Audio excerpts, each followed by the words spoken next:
네, 그러면 시작하겠습니다. 목요일 강의입니다. 그리스도 중심적 성경 이야기 8장 할 차례입니다. 오늘 노아 할 차례네요. 자, 소제목에 생명이 가득한 배 이렇게 되어 있는데 사실 엄밀한 의미에서 배는 아닙니다. 테바라고 되어 있는데 이것은 그 축구장보다 더 큰 직육면체죠. 사실은 뭐 배라고 하기는 좀 그렇습니다. 배 모양이 아니에요. 그냥 직육면체입니다. 그 홍수에 둥둥 떠다녔던 직육면체라고 상상하시면 되겠죠. 아무튼 본문은 창세기 4장부터 11장까지 되어 있는데 이렇게 하면 제가 다 다뤄낼 수가 없습니다. 2시간 가지고 이렇게 다룰 수가 없기 때문에 이 중에 중요한 부분과 오늘 특별히 아마 노아의 그 방주가 뭐 그리스도 안에 있는 성도의 상태를 많이 나타낸다 이런 식으로. 그래서 사실 우리가 돌아다니다 보면 방주교회 같은 것도 있지 않습니까? 그래서 아마 이런 부분들이 좀 궁금하셨을 텐데 그 부분을 좀 성경신학적으로 좀 생각해보는 좀 시간을 갖도록 하겠습니다. 자, 책 보면서 좀 들어가면요. 노아는 성경에서 가장 유명한 사람 가운데 하나라고 하죠. 노아흐입니다. 원래는 발음을 해보자면 명사죠. 사람 이름입니다. 당연히 안위와 안식이라는 뜻을 가지고 있고요. 우선 이 노아라는 인물은 아담의 톨레도트를 소개하면서 등장하기 때문에 창세기 5장 한번 가보겠습니다. 창세기 5장.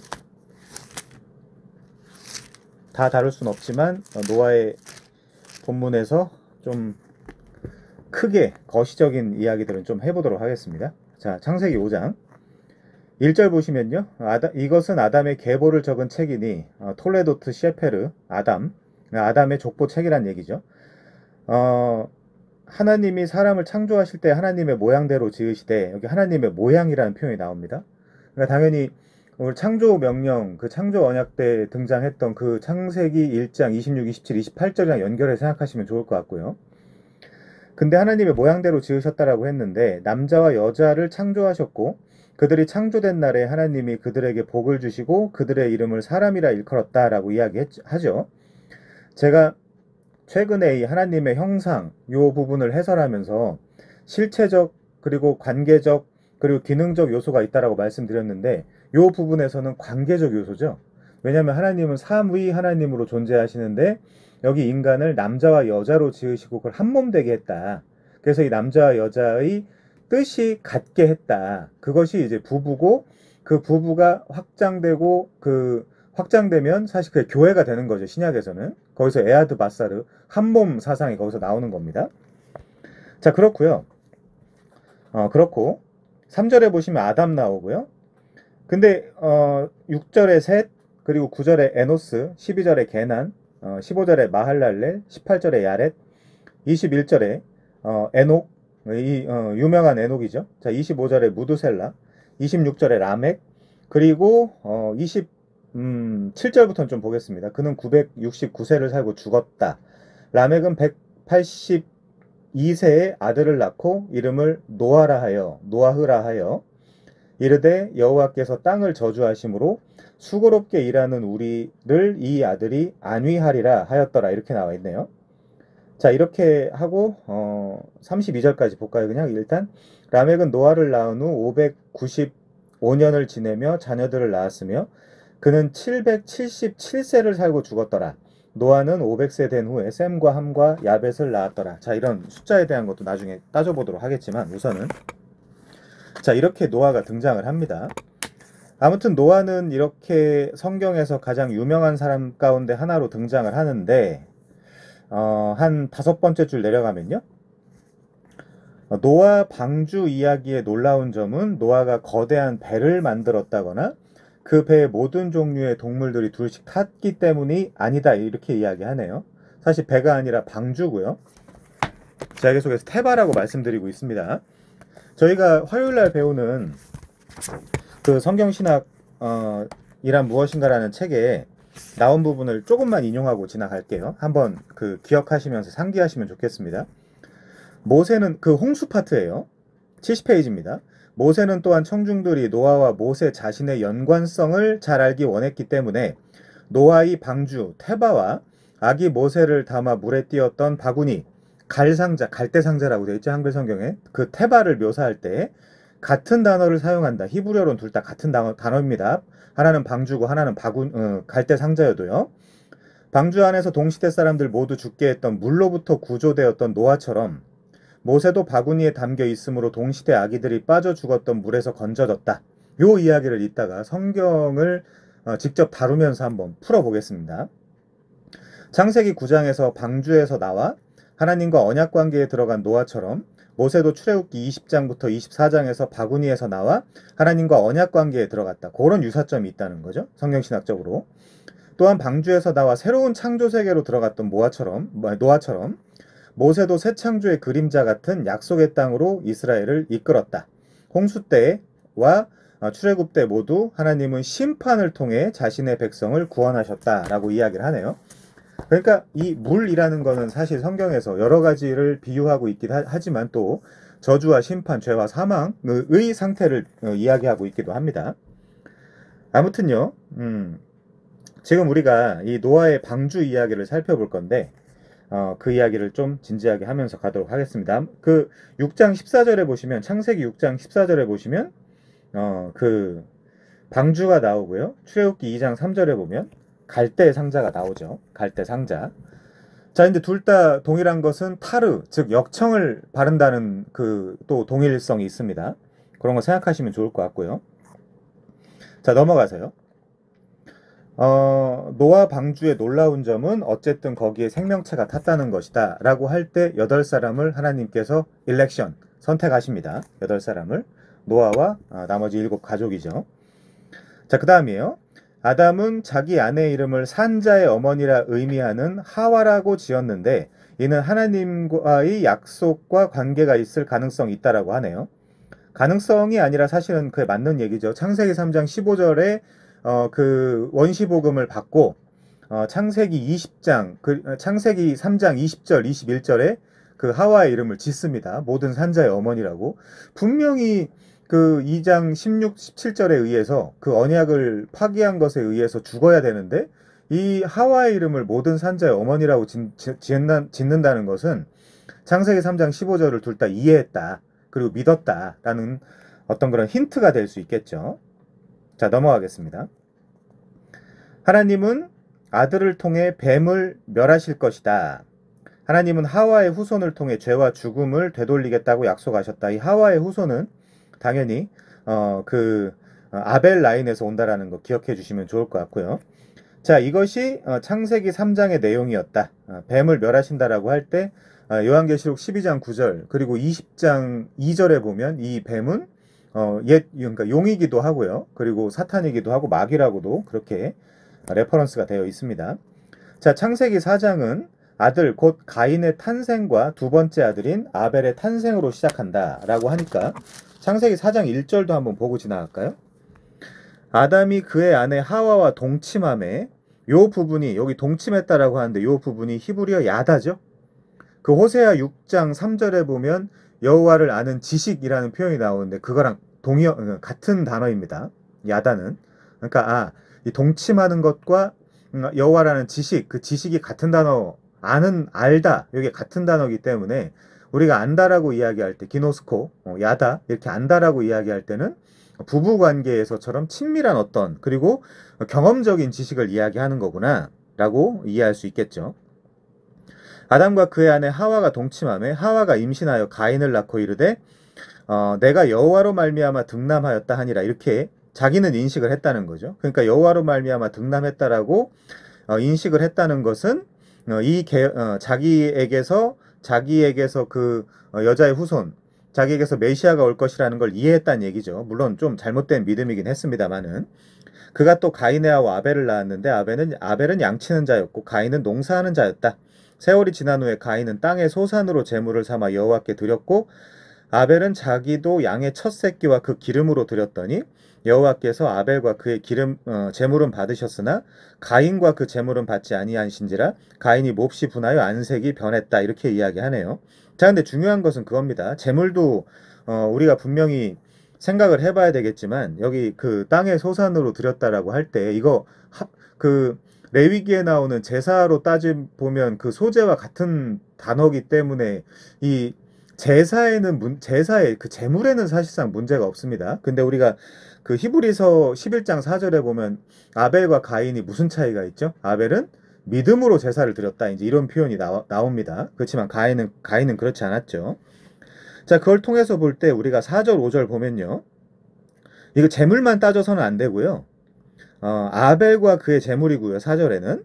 그건 받으셨다 이렇게 되어 있고요. 5절에 보면 가인과 그의 제물이에요. 그러니까 우리가 이걸 제물로만 생각하면 안 된다라는 점 말씀드리고 지나가도록 하겠습니다. 자, 다시 책으로요. 창세기 4장은 아들 곧 가인의 탄생과 두 번째 아들인 아벨의 탄생으로 시작한다. 시기심 때문에 분노한 나머지 가인은 동생인 아벨을 죽였다. 가인은 부모의 시야에서 벗어난 들판에서, 우리 성경에는 그러니까 그 개역개정에는 들판에 몰래 데려가서 죽였다 뭐 이런 표현은 안 나오는데, 제 기억에는 70인경 LXX에는 아마 그렇게 들판으로 데려가 죽였다 이렇게 되어 있습니다. 그래서 이 신학자가 이 표현을 쓴 거고요. 자, 아벨을 살해했지만 하나님의 시야를 벗어나지 못했다. 그 하나님의 시야를 벗어날 수 없겠죠, 인간은. 자, 하나님이 아벨의 행방을 물으시자 가인은 다음과 같이 악명 높은 말로 이렇게 이야기했다고 합니다. 내가 알지 못합니다. 내가 내 아우를 지키는 자입니까? 만약에 이 사람이 진정한 장자이고 또 제사장, 왕, 선지자의 역할을 제대로 한 사람이라면 아우를 지켜야 합니다. 가족을 지켜야 됩니다. 사실은. 자, 그렇지만 이렇게 이야기한다는 것은 아버지 아담의 행동과 비슷하게 가인은 이 질문을 얼버무리면서 자기 죄에 대한 책임을 회피한다는 거죠. 그러니까 사실은 장자의 그 자격이 없습니다. 제사장, 왕, 선지자의 자격이 없는 거죠. 더군다나 첫 살인 사건이 벌어진 상태입니다.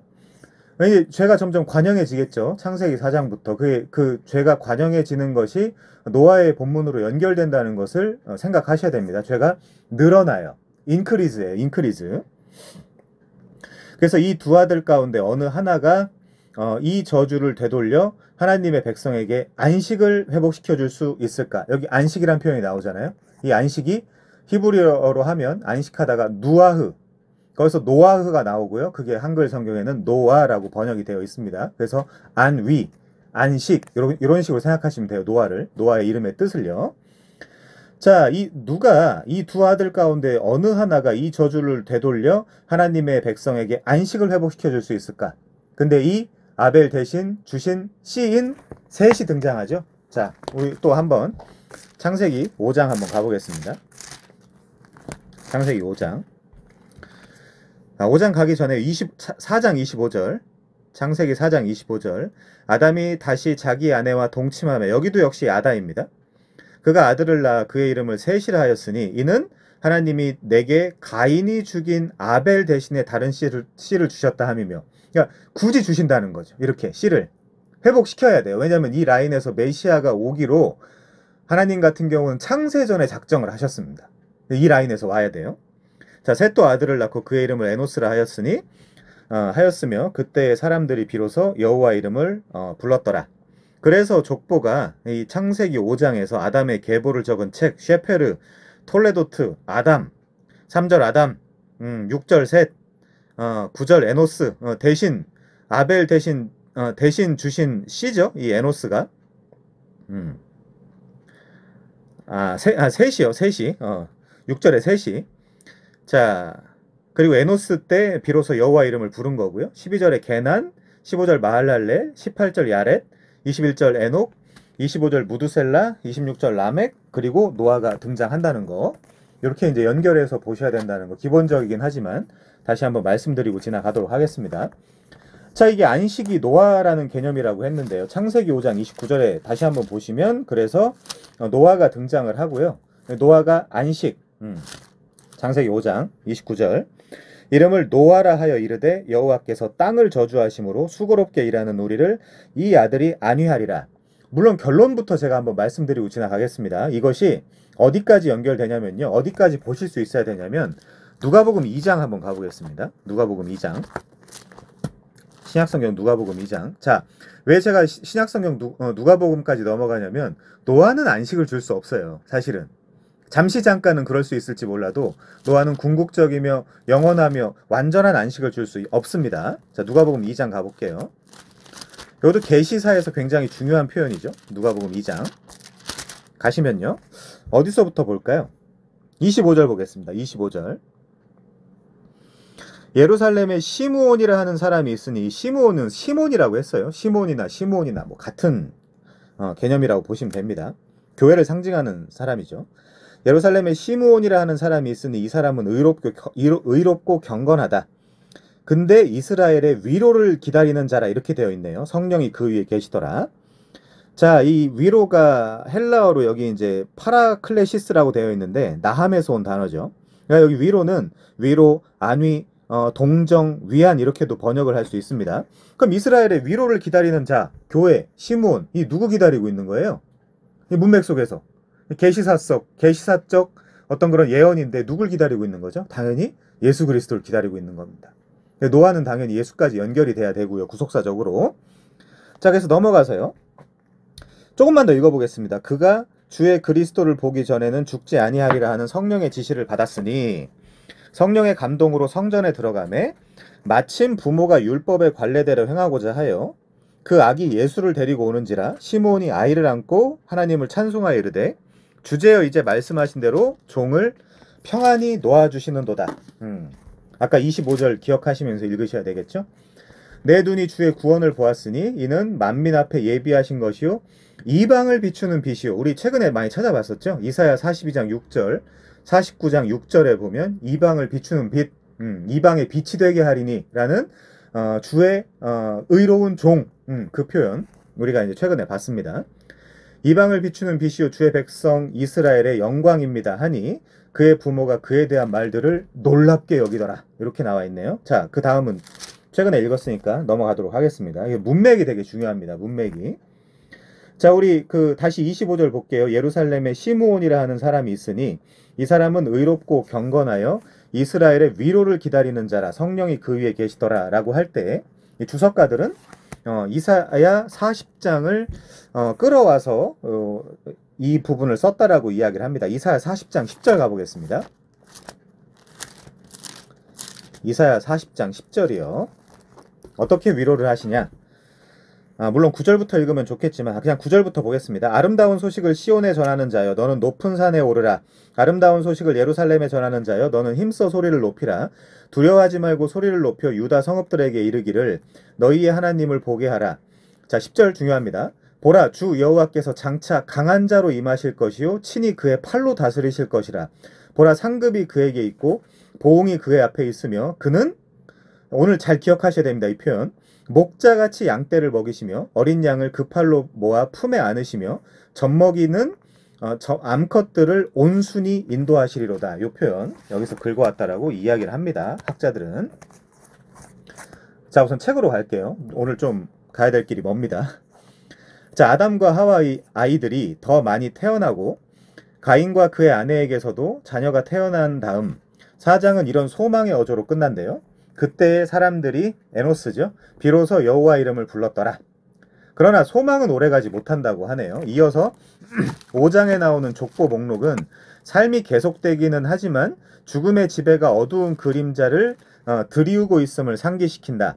에녹 한 사람을 제외한 모든 사람이 삶이 어떻게 되어 있냐면요. 여기 살고 죽었더라 되어 있는데 5장 펴 있으신 분들은 같이 볼게요. 5장 5절에 죽었다. 8절에 죽었다. 11절에 죽었다. 14절에 죽었다. 17절에 죽었더라. 20절에 죽었더라. 27절에도 죽었더라. 라멕, 마지막 라멕도 노아의 아버지죠. 31절에 보면 그 사람도 죽었더라 이렇게 나오고 있네요. 자, 에녹을 제외한 모든 사람의 삶이 살고 죽었더라라는 사라지지 않는 반복 어구로 채색되어 있다는 이야기죠. 삶이 계속되기는 하지만 죽음이 지배하고 있다는 겁니다. 이것이 창세기 6장에서 시작하는 노아 이야기의 배경이라는 거예요. 죄가 관영해진다. 죽음이 계속해서 그려져 있다. 모든 부분에요.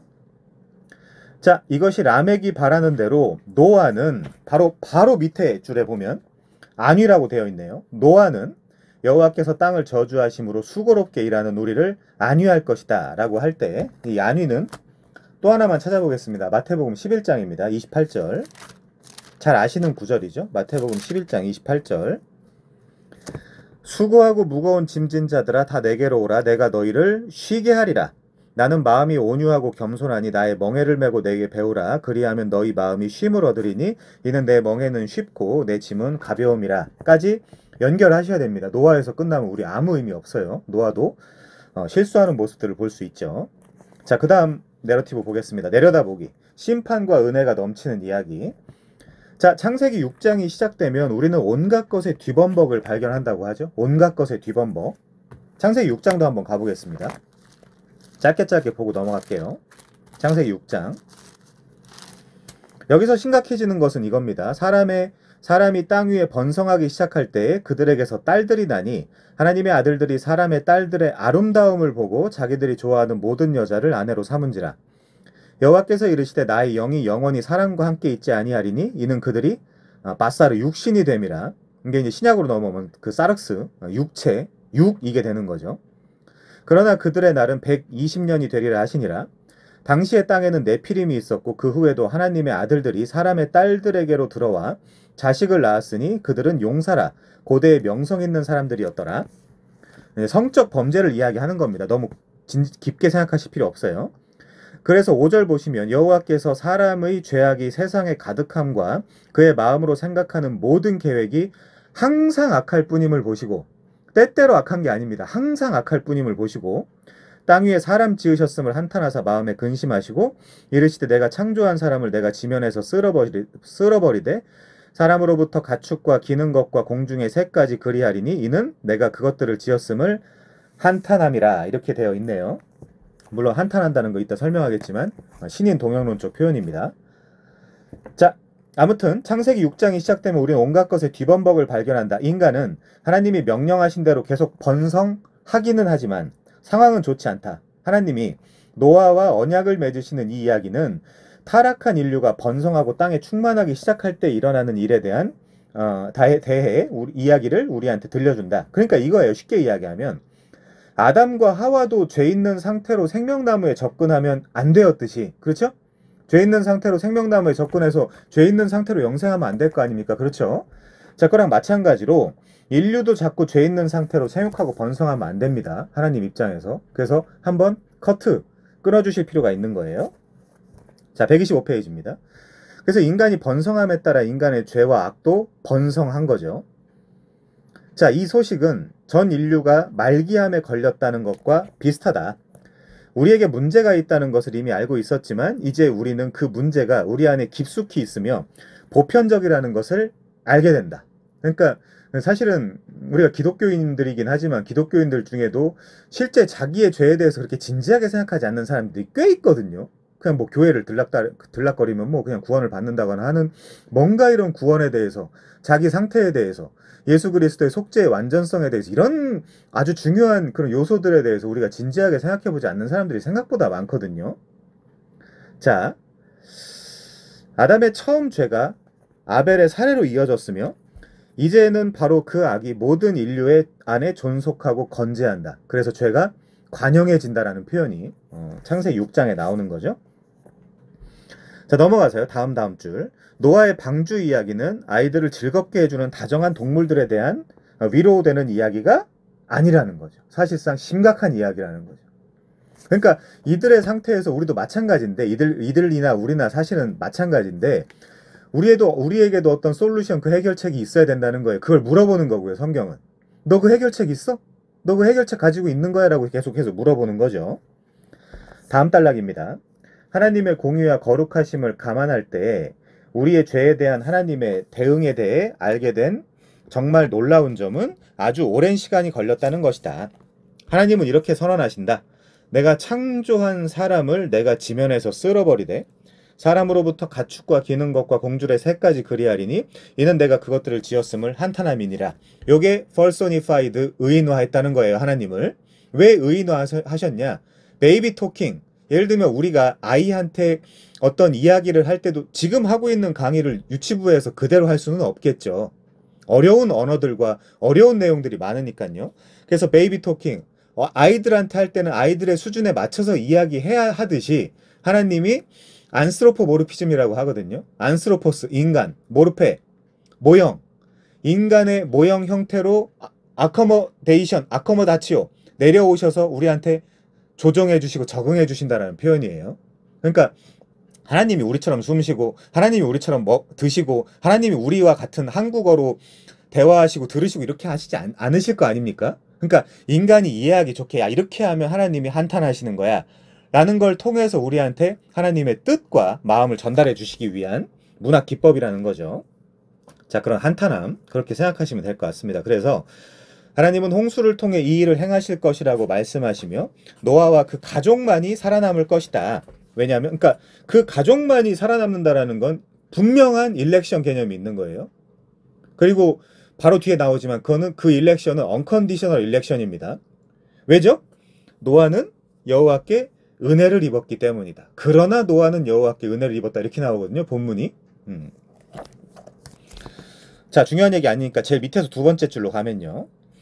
노아 홍수는 인간의 죄에 대한 하나님의 직접적인 심판이었다. 맞습니다. 이게 신약에서 어떤 심판으로 연결되는지를 볼 수 있어야 돼요. 홍수의 심각성과 범위는 인간의 죄의 심각성과 범위에 상응한다. 자, 그렇고요. 126페이지 다음 단락이요. 방주로 들어가라. 태바죠. 배라고 생각하시면 안 됩니다. 자, 직육면체예요. 성경 전체에 걸쳐 거듭해서 우리는 사람들에게 약속을 하고 지키시는 하나님을 발견하게 되는데 이 이야기에서 노아는 단순히 조선술의 대가가 아니다.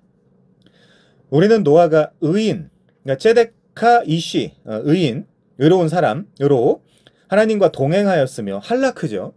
이게 신약으로 넘어오면 페리파테오, 뭐 행하다.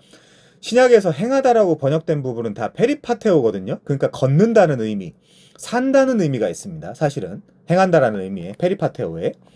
그래서 하나님과 동행한다는 건 하나님과 함께 걷는다라는 의미가 있고요. 그리고 의인, 당대의 의인이요 완전했고 동행했다라고 하기 때문에 여기 타밈이라는 표현도 들어가거든요. 완전하다라는 의미.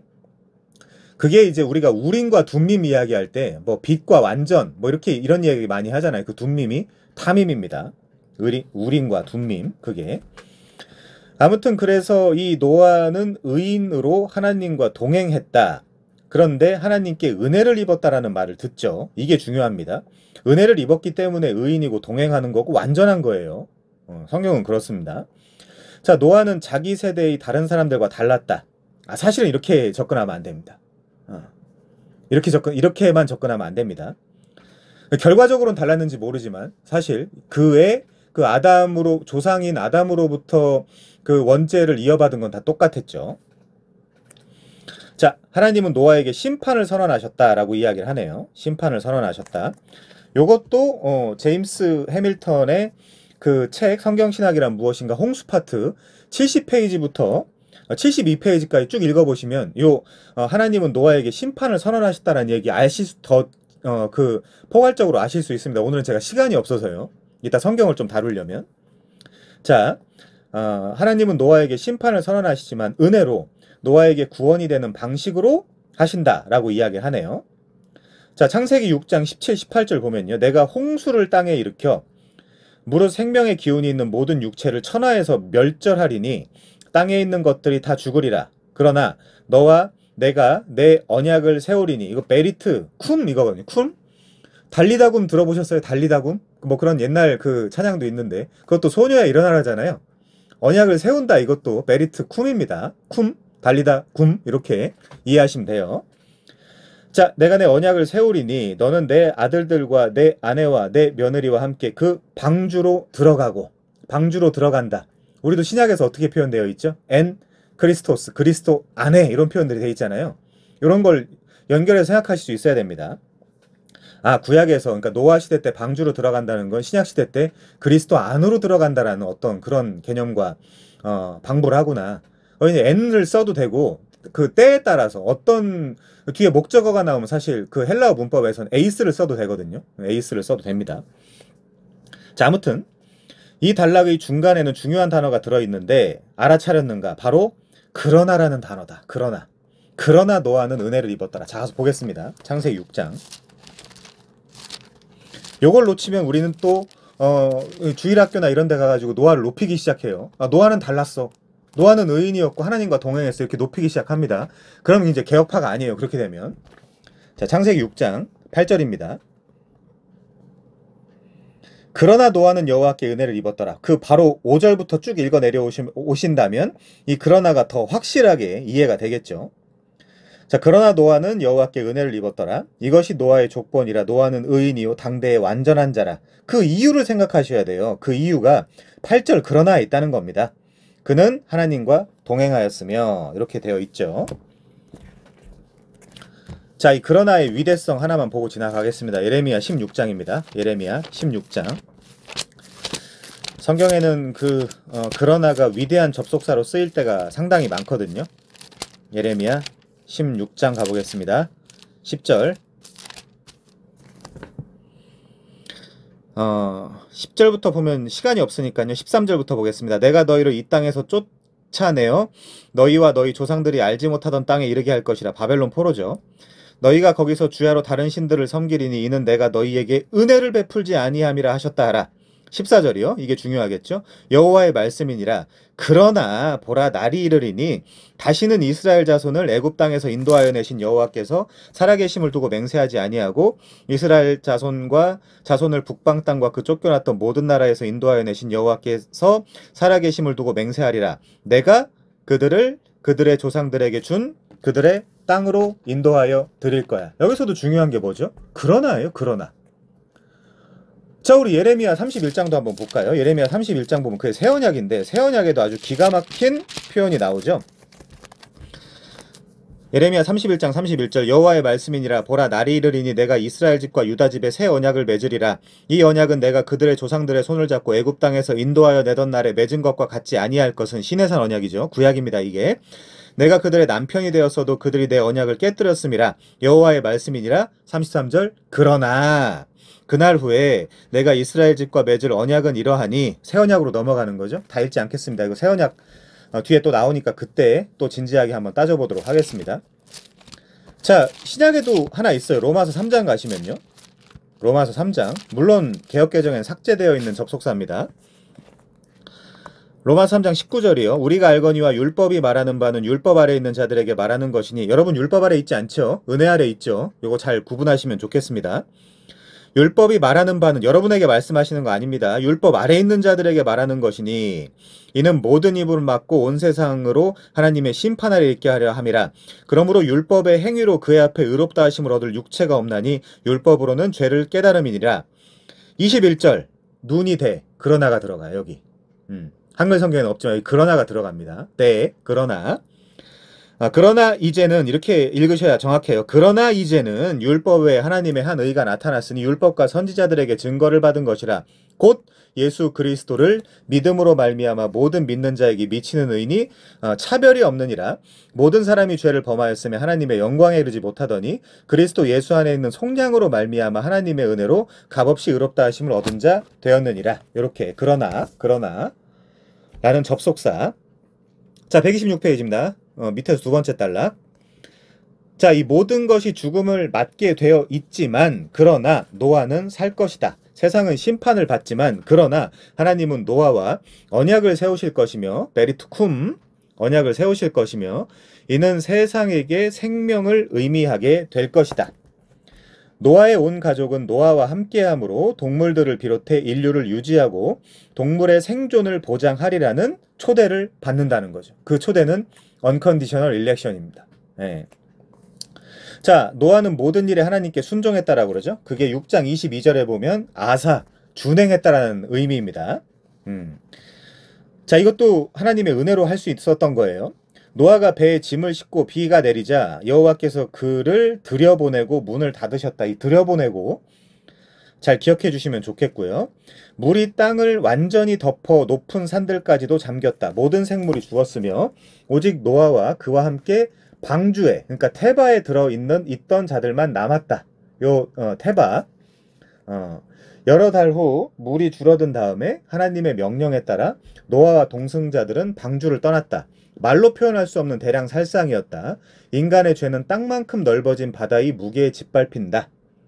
그러니까 인간의 복지나 아니면 휴머니즘을 생각하는 사람들은 아니 뭐 인간을 이렇게까지 대량 살상할 필요가 뭐가 있냐라고 질문을 하겠죠. 때때로 사람들이 아니 그냥 처음부터 천국 보내주면 되지라고 이야기하는 것처럼 비슷한 이야기입니다. 자, 하와의 후손인 노아가 세상을 구원했다라고 하죠. 과연 그럴까요? 처음부터 다시 시작할 기회였다. 저는 이런 표현을 좋아하진 않습니다. 하와의 후손인 노아가 세상을 구원했다. 왜 이렇게 쓰셨는지는 모르겠습니다. 에덴 이후로 인류에게 이렇게 좋아 보이는 일은 결코 없었다라고 하죠. 자, 우리가 최근에 이 제임스 해밀턴의 성경신학이란 무엇인가를 통해서 홍수 이야기를 좀 배우긴 했지만 오늘은 좀 본문을 따라서 이 홍수 이야기, 이 물이 넘침의 이야기를 좀 한번 생각을 해보도록 하겠습니다. 우선 창세기 7장 가봐야 될 것 같아요. 창세기 7장. 오늘 죄송한 말씀 드리지만 다 읽을 수는 없습니다. 시간 때문에. 그래서 제가 읽는 부분 앞뒤 문맥들은 한번 시간 되실 때 읽으시면 좋겠고요.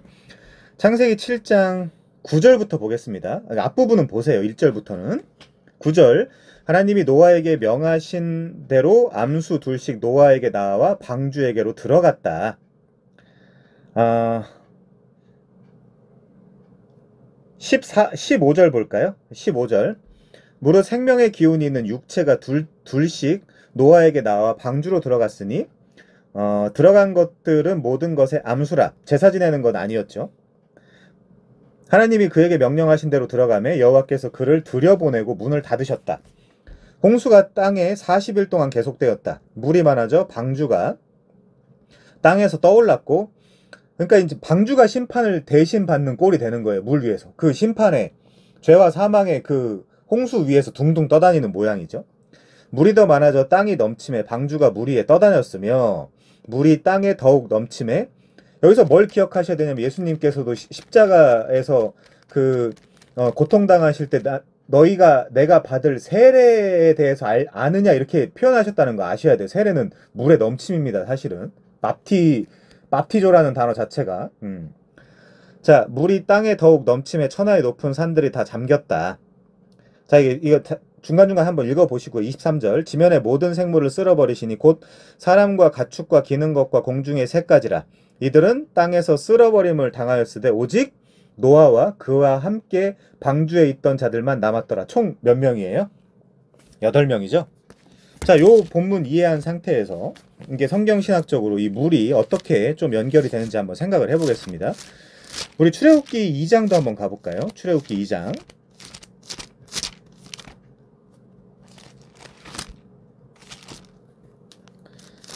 출애굽기 2장 2절 3절만 보겠습니다.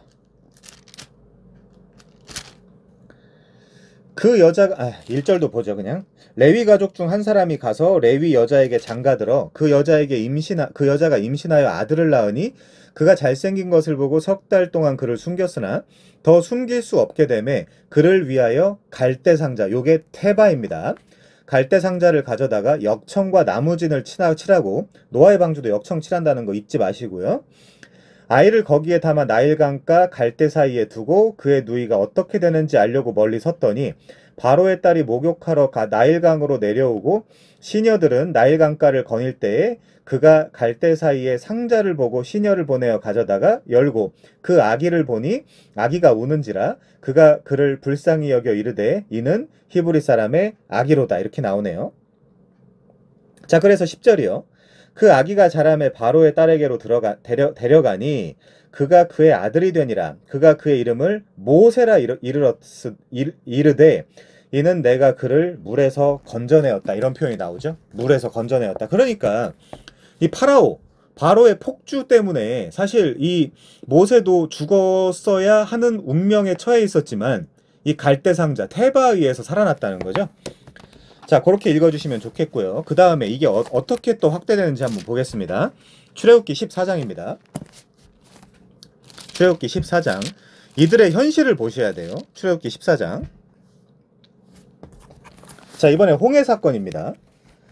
자, 근데 중요한 게 4절 볼까요? 4절. 이 홍해 사건이 왜 일어나냐? 여러분이 납득을 하시든 납득을 하시지 않든 세오센트리즘, 하나님의 주권주의를 인정하신다면 이런 표현들을 그냥 지나가시면 안 돼요. 이런 표현들을 지나가시면 알미니안주의자가 되는 겁니다. 자, 4절. 내가 바로의 마음을 완악하게 한즉, 여기 내가는 모세가 아닙니다. 하나님이에요. 내가 바로의 마음을 완악하게 한즉 바로가 그들의 뒤를 따를 것이다. 그래서 이스라엘이 지금 그 도망가는 거예요. 자, 8절도 볼까요? 여호와께서 애굽 왕 바로의 마음을 완악하게 하셨으므로 그가 이스라엘 자손의 뒤를 따르니, 그러니까 이스라엘 자손의 뒤를 따라서 추격하는 그 첫 번째 원인이 어디 있느냐? 역사를 운행하시는 하나님께 있다라는 거 우리 인정해야 돼요. 개혁파라면. 그냥 그 파라오가 승질나서 잡아서 죽여야 되겠다, 그 정도가 아니라요. 하나님이 완악하게 한 즉 주권적으로 그걸 인정해야 된다니까요. 그래야 내 삶에 일어나는 희노애락 모든 삶을 하나님께 올려드릴 수 있어요. 맡길 수 있어요. 기쁨만 맡겨드릴 겁니까? 하나님께? 내 삶에 일어나는? 아니요. 희노애락, 우리 인생에 일어나는 모든 사건을 통해서 하나님이 그걸 로마서 8장 28절 선으로 바꾸신다니까요. 그거 인정하지 않으면 뭐 슬픈 일 생기거나 힘든 일 생기면 하나님이고 뭐고 됐어. 나 혼자 살래. 교회가 뭔 소용이야. 뭐 그런다니까요, 사람들이. 자, 10절. 바로가 가까이 올 때 이스라엘 자손이 눈을 들어 본즉 애굽 사람들이 자기들 뒤에 이른지라. 이스라엘 자손이 심히 두려워하여 여호와께 부르짖고 근데 또 여호와께 부르짖어요. 그렇게 하셨다고요. 그렇게 하셨다고. 자, 11절. 그들이 또 모세에게 이르되 애굽에 매장지가 없어서 당신이 우리를 이끌어내어 이 광야에서 죽게 하느냐? 어찌하여 당신이 우리를 애굽에서 이끌어내어 우리에게 이같이 하느냐? 우리가 애굽에서 당신에게 이른 말이 이것이 아니냐? 이르기를 우리를 내버려 두라. 우리가 애굽 사람을 섬길 것이라 하지 아니하더냐? 자기들의 어떤 그런 수준과 형편을 드러내는 거죠. 그걸 나중에 율법이 드러내는 거예요. 죄가 있다는 거를. 이렇게 자기들이 말하면서 드러내는 거죠. 애굽 사람을 섬기는 것이 광야에서 죽는 것보다 낫겠노라. 막말이죠. 모세가 백성에게 이르되 너희는 두려워하지 말고 가만히 서서 여호와께서 오늘 너희를 위하여 행하시는 구원을 보라. 너희가 오늘 본 애굽 사람을 영원히 다시 보지 아니하리라. 여호와께서 너희를 위하여 싸우시리니 너희는 가만히 있을지니라. 라고 할 때 14장 4절 14장 8절에 여호와께서 이 모든 인류 역사의 구원 그 세팅을 해두셨다고요. 그걸 인정하셔야 된다고요. 이거 빼시면 얘기가 안 됩니다.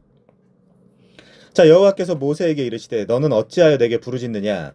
이스라엘 자손에게 명령하여 앞으로 나아가게 하고 지팡이를 들고 손을 바다 위로 내밀어 그것이 갈라지게 하라. 이스라엘 자손이 바다 가운데서 마른 땅으로 행하리라. 마른 땅이라는 표현 나오죠. 자, 다 읽을 수 없습니다. 21절도 볼게요.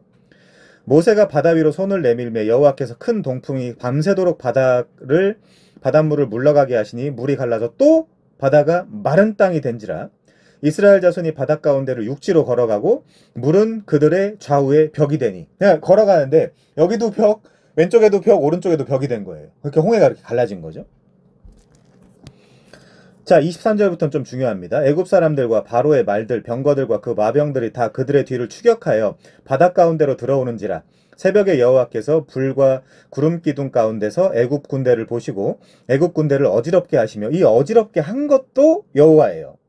그들의 병거 바퀴를 벗겨서 달리기가 어렵게 하시니 그 병거 바퀴를 벗긴 것도 여호와입니다. 애굽 사람들이 이르되 이스라엘 앞에서 우리가 도망하자. 여호와가 그들을 위하여 싸워 애굽 사람들을 치는도다. 이렇게 이야기하는 거죠.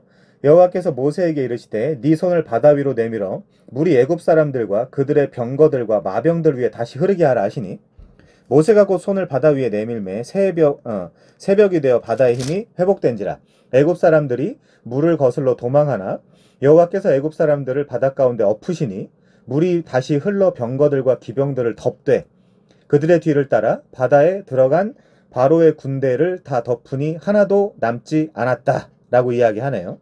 그러나 이스라엘 자손은 바닷 가운데를 육지로 행하였고 마른 땅처럼 물이 좌우에 벽이 되었죠. 31절 30절도 읽겠습니다. 그냥 그날에 여호와께서 이같이 이스라엘을 애굽 사람의 손에서 구원하심에 이스라엘이 바닷가에서 애굽 사람들이 죽어 있는 것을 보았더라. 이스라엘이 여호와께서 애굽 사람들에게 행하신 큰 능력, 이 큰 능력이 히브리어로 손이거든요. 그래서 하나님이 하나님의 편팔과 손으로 이스라엘을 구원하셨다라고 할 때 그게 큰 능력이랑 방불 합니다. 나중에 설명할게요. 그거는 백성이 여호와를 경외하며 여호와와 그의 종 모세를 믿었더라. 잠깐 믿은 거죠. 또 다시 넘어집니다. 자, 그런데 우리가 여기서 살펴볼 중요한 얘기는 뭐냐면요. 왜 이스라엘이 살았을까? 왜 이스라엘이 살았을까? 과연 그렇다면 이스라엘은 애굽 사람과 뭔가 다른가? 죄된 상태로 따져본다면 애굽 사람과 이스라엘이 뭔가 다른가? 그렇지 않다는 겁니다. 하나님은 출애굽기 3장과 6절에서 뭐 때문에 내가 너희들을 출애굽시킨다라고 반복해서 이야기하죠? 내가 베리트, 언약을 자카르, 기억했다. 아브라함과 그 이삭, 야곱과 맺었던 그 언약을 기억했기 때문에 너희들을 구원해 준다는 거예요. 얘네들이 그러니까 우리가 예를 들면 교회 다니다 보면 착각을 많이 하는 게 우리는 교회 다니니까 밖에 있는 사람들보다 착하겠지. 천만의 말씀이라니까요. 전혀 그렇지 않아요. 밖에 있는 사람들과 우리가 밖에 있는 사람들과 비교해 보면 밖에 있는 사람들이 더 낫다 아니면 교회 있는 사람들이 더 낫다가 아니라 똑같다니까요. 밖에 있는 사람들이나 그러니까 애굽이나 이스라엘 사람들이랑 똑같은 건데 그런데 하나님이 얘들을 택하시고 얘들 이스라엘이라는 사람들과 언약을 맺어서 그 언약을 기억하심으로 출애굽시켰다는 거 우리 잊지 말아야 돼요. 이 본문을 다시 노아 본문으로 끌어와서 그렇다면 노아와 7 자부들은 어떻게 구원을 받았는가? 그러나 노아는 여호와께 은혜를 입었더라. 이렇게 연결하셔야 된다는 거죠. 성경신학적으로. 자, 그 다음에요. 이게 그래서 이 본문이 고린도전서 10장 한번 가보겠습니다. 고린도전서 10장. 이게 되게 중요하거든요.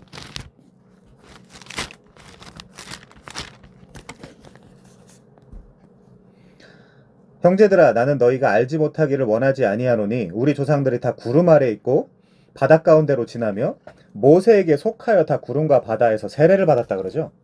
근데 모세에게 속하여라는 표현이 되어 있는데 여기 써 있는 전치사가 에이스예요. 모세 안에서란 뜻입니다. 모세 안에서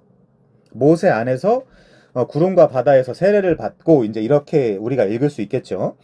자, 그러면 모세 안에서 그러니까 모세가 지금 우리가 출애굽기 14장을 읽어볼 때 하나님이 모세를 통해서 일하시잖아요. 모세라는 한 사람을 통해서 일하시잖아요. 그거 우리가 지금 인정하시죠. 자, 그럼 모세는 뭔가 모세는 지금 모세라는 인물을 통해서 성경은 뭘 이야기해주고 있는가? 신명기 18장 가보겠습니다. 신명기 18장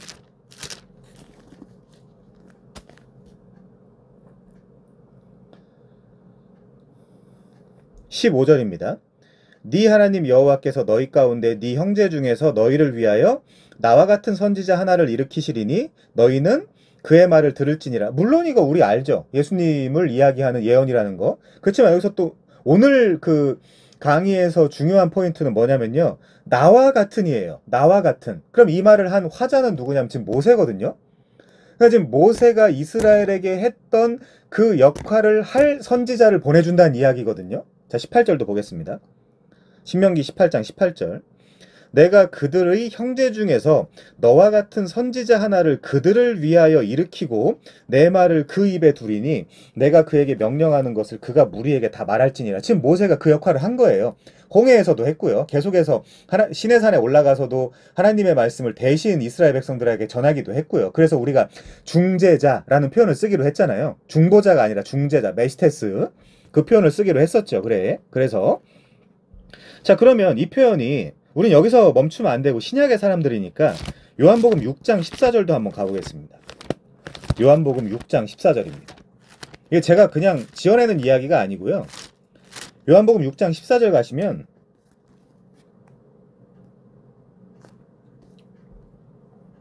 이게 신명기 18장 15절 18절을 생각하시면서 읽으셔야 되는 성구예요. 자, 요한복음 6장 14절입니다.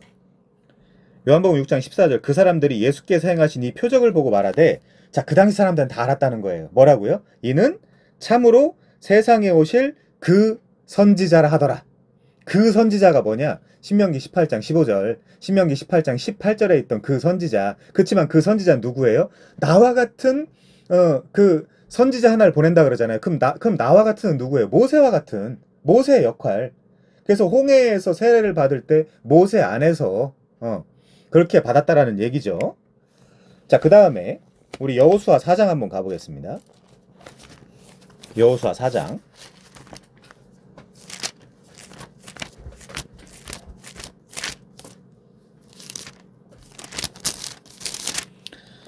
자, 여호수아 4장도 다 읽으면 좋겠지만 앞부분은 보시면 좋을 것 같고요. 4절부터 보겠습니다.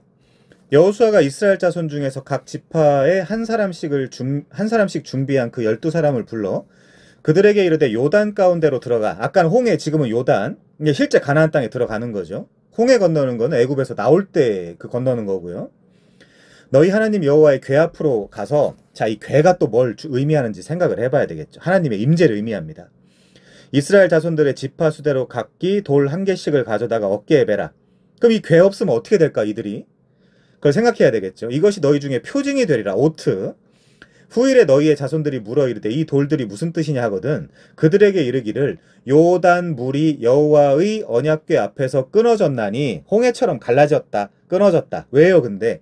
곧 언약궤가 요단을 건널 때에 요단물이 끊어졌으므로 이 돌들이 이스라엘 자손에게 영원한 기념이 되게 하라 하니라.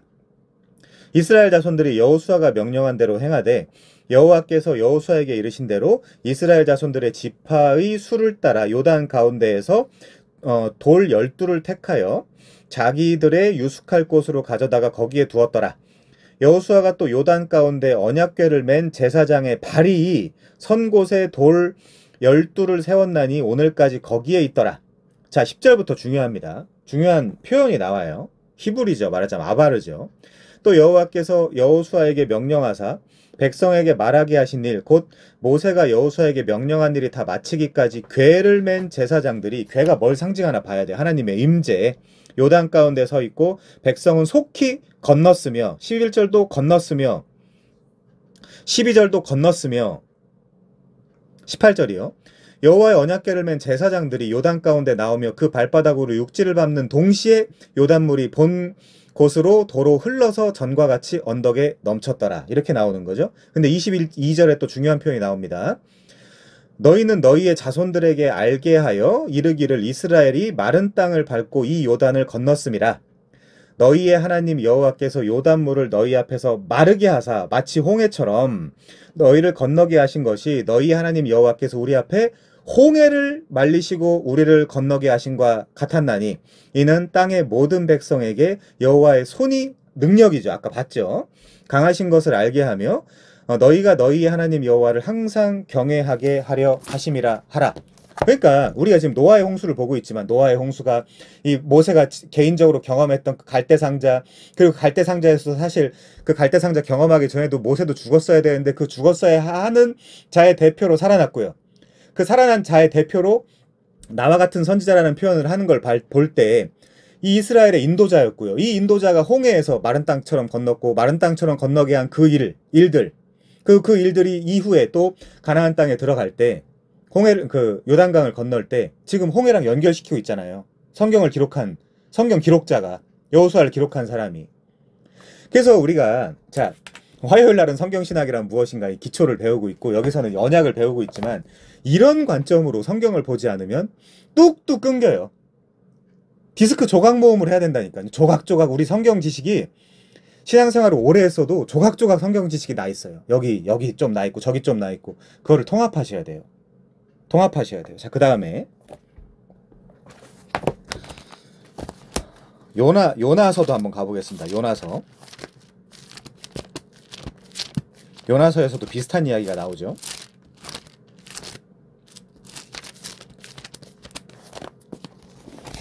분명히 여호수아 저자도 요단강 사건을 홍해 사건이랑 연결하는 것을 우리가 확인을 했습니다.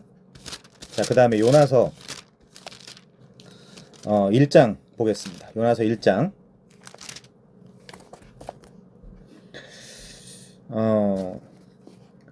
자, 요나 이야기 다 읽을 수 없고요. 요나가 어떤 사람이냐? 9절이요.